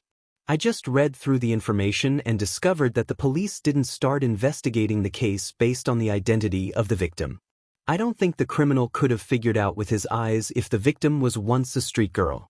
He must have had contact with them. This is such an important clue, but the police actually missed it. God, this is unbelievable. That criminal most likely recognized the victim with the naked eye." Klein muttered to himself. The majority of the private detectives echoed Stewart's doubts. Only Kaslana, Isengard, and a few others remained silent. This is a very important direction. Stewart, get a few friends to continue this line of investigation. When the discussion subsided, Isengard calmly gave a comment. In the time that followed, the detectives argued, raised their voice to retort, stood up at times in order to pace around to collect their thoughts. During this whole time, Klein listened without comment. When the exchange was almost over, he suddenly raised his hand and said, "I want information on the unsolved serial murders in the last 20 years spanning across Backlund and even the entire kingdom." The room suddenly fell silent for a few seconds, and most of the private detectives were momentarily unable to understand Klein's intentions and thoughts. Isengard put his pipe to his nose, inhaled its scent, and said thoughtfully, "You think that this isn't the murderer's first series of crimes? You suspect him of having committed similar crimes before, even if the modus operandi is different?" "It isn't a suspicion, but almost a certainty," Klein replied in his heart. This was his reasoning based on the information provided by the Sun. Since the killer was working hard to advance from Sequence 6 to Sequence 5, what did he do at Sequence 7 as a serial killer? If he hadn't committed similar crimes, it would have been difficult for him to digest the potion. Even with the accumulation of time, where there was a significant chance of losing control when advancing from Sequence 7 to Sequence 6. Furthermore, there was a high risk for Beyonders in the Abyss pathway to lose control. Hence, Klein decided that regardless of whether the murderer knew the acting method, he must have done serial murders during his time as a Sequence 7 for various reasons. This way, even if the process of digesting the Sequence 7 potion wouldn't take years to complete, together with Sequence 6, 20 years would be quite a reasonable limit. After all, if one was too old, regardless of whether one had digested the potion or not, Advancing to the next sequence would have been too dangerous. As the ritual progressed, the person would become increasingly insane, leaving behind obvious clues. At the current stage, the murderer is calm and has the ability to interfere with divination and tracking. There were almost no loopholes, but he might not have been the same during his early days of inexperience. When he first completed a serial murder case, there was a high chance that he wasn't that cautious. This was the follow-up which would provide the best clues. Many thoughts flashed through Klein's mind, but he nodded and replied, "That criminal's modus operandi doesn't make him seem like a rookie. I have reason to believe that he has done such cases before. By combining the past and the present, we're more likely to grasp the crux of the problem."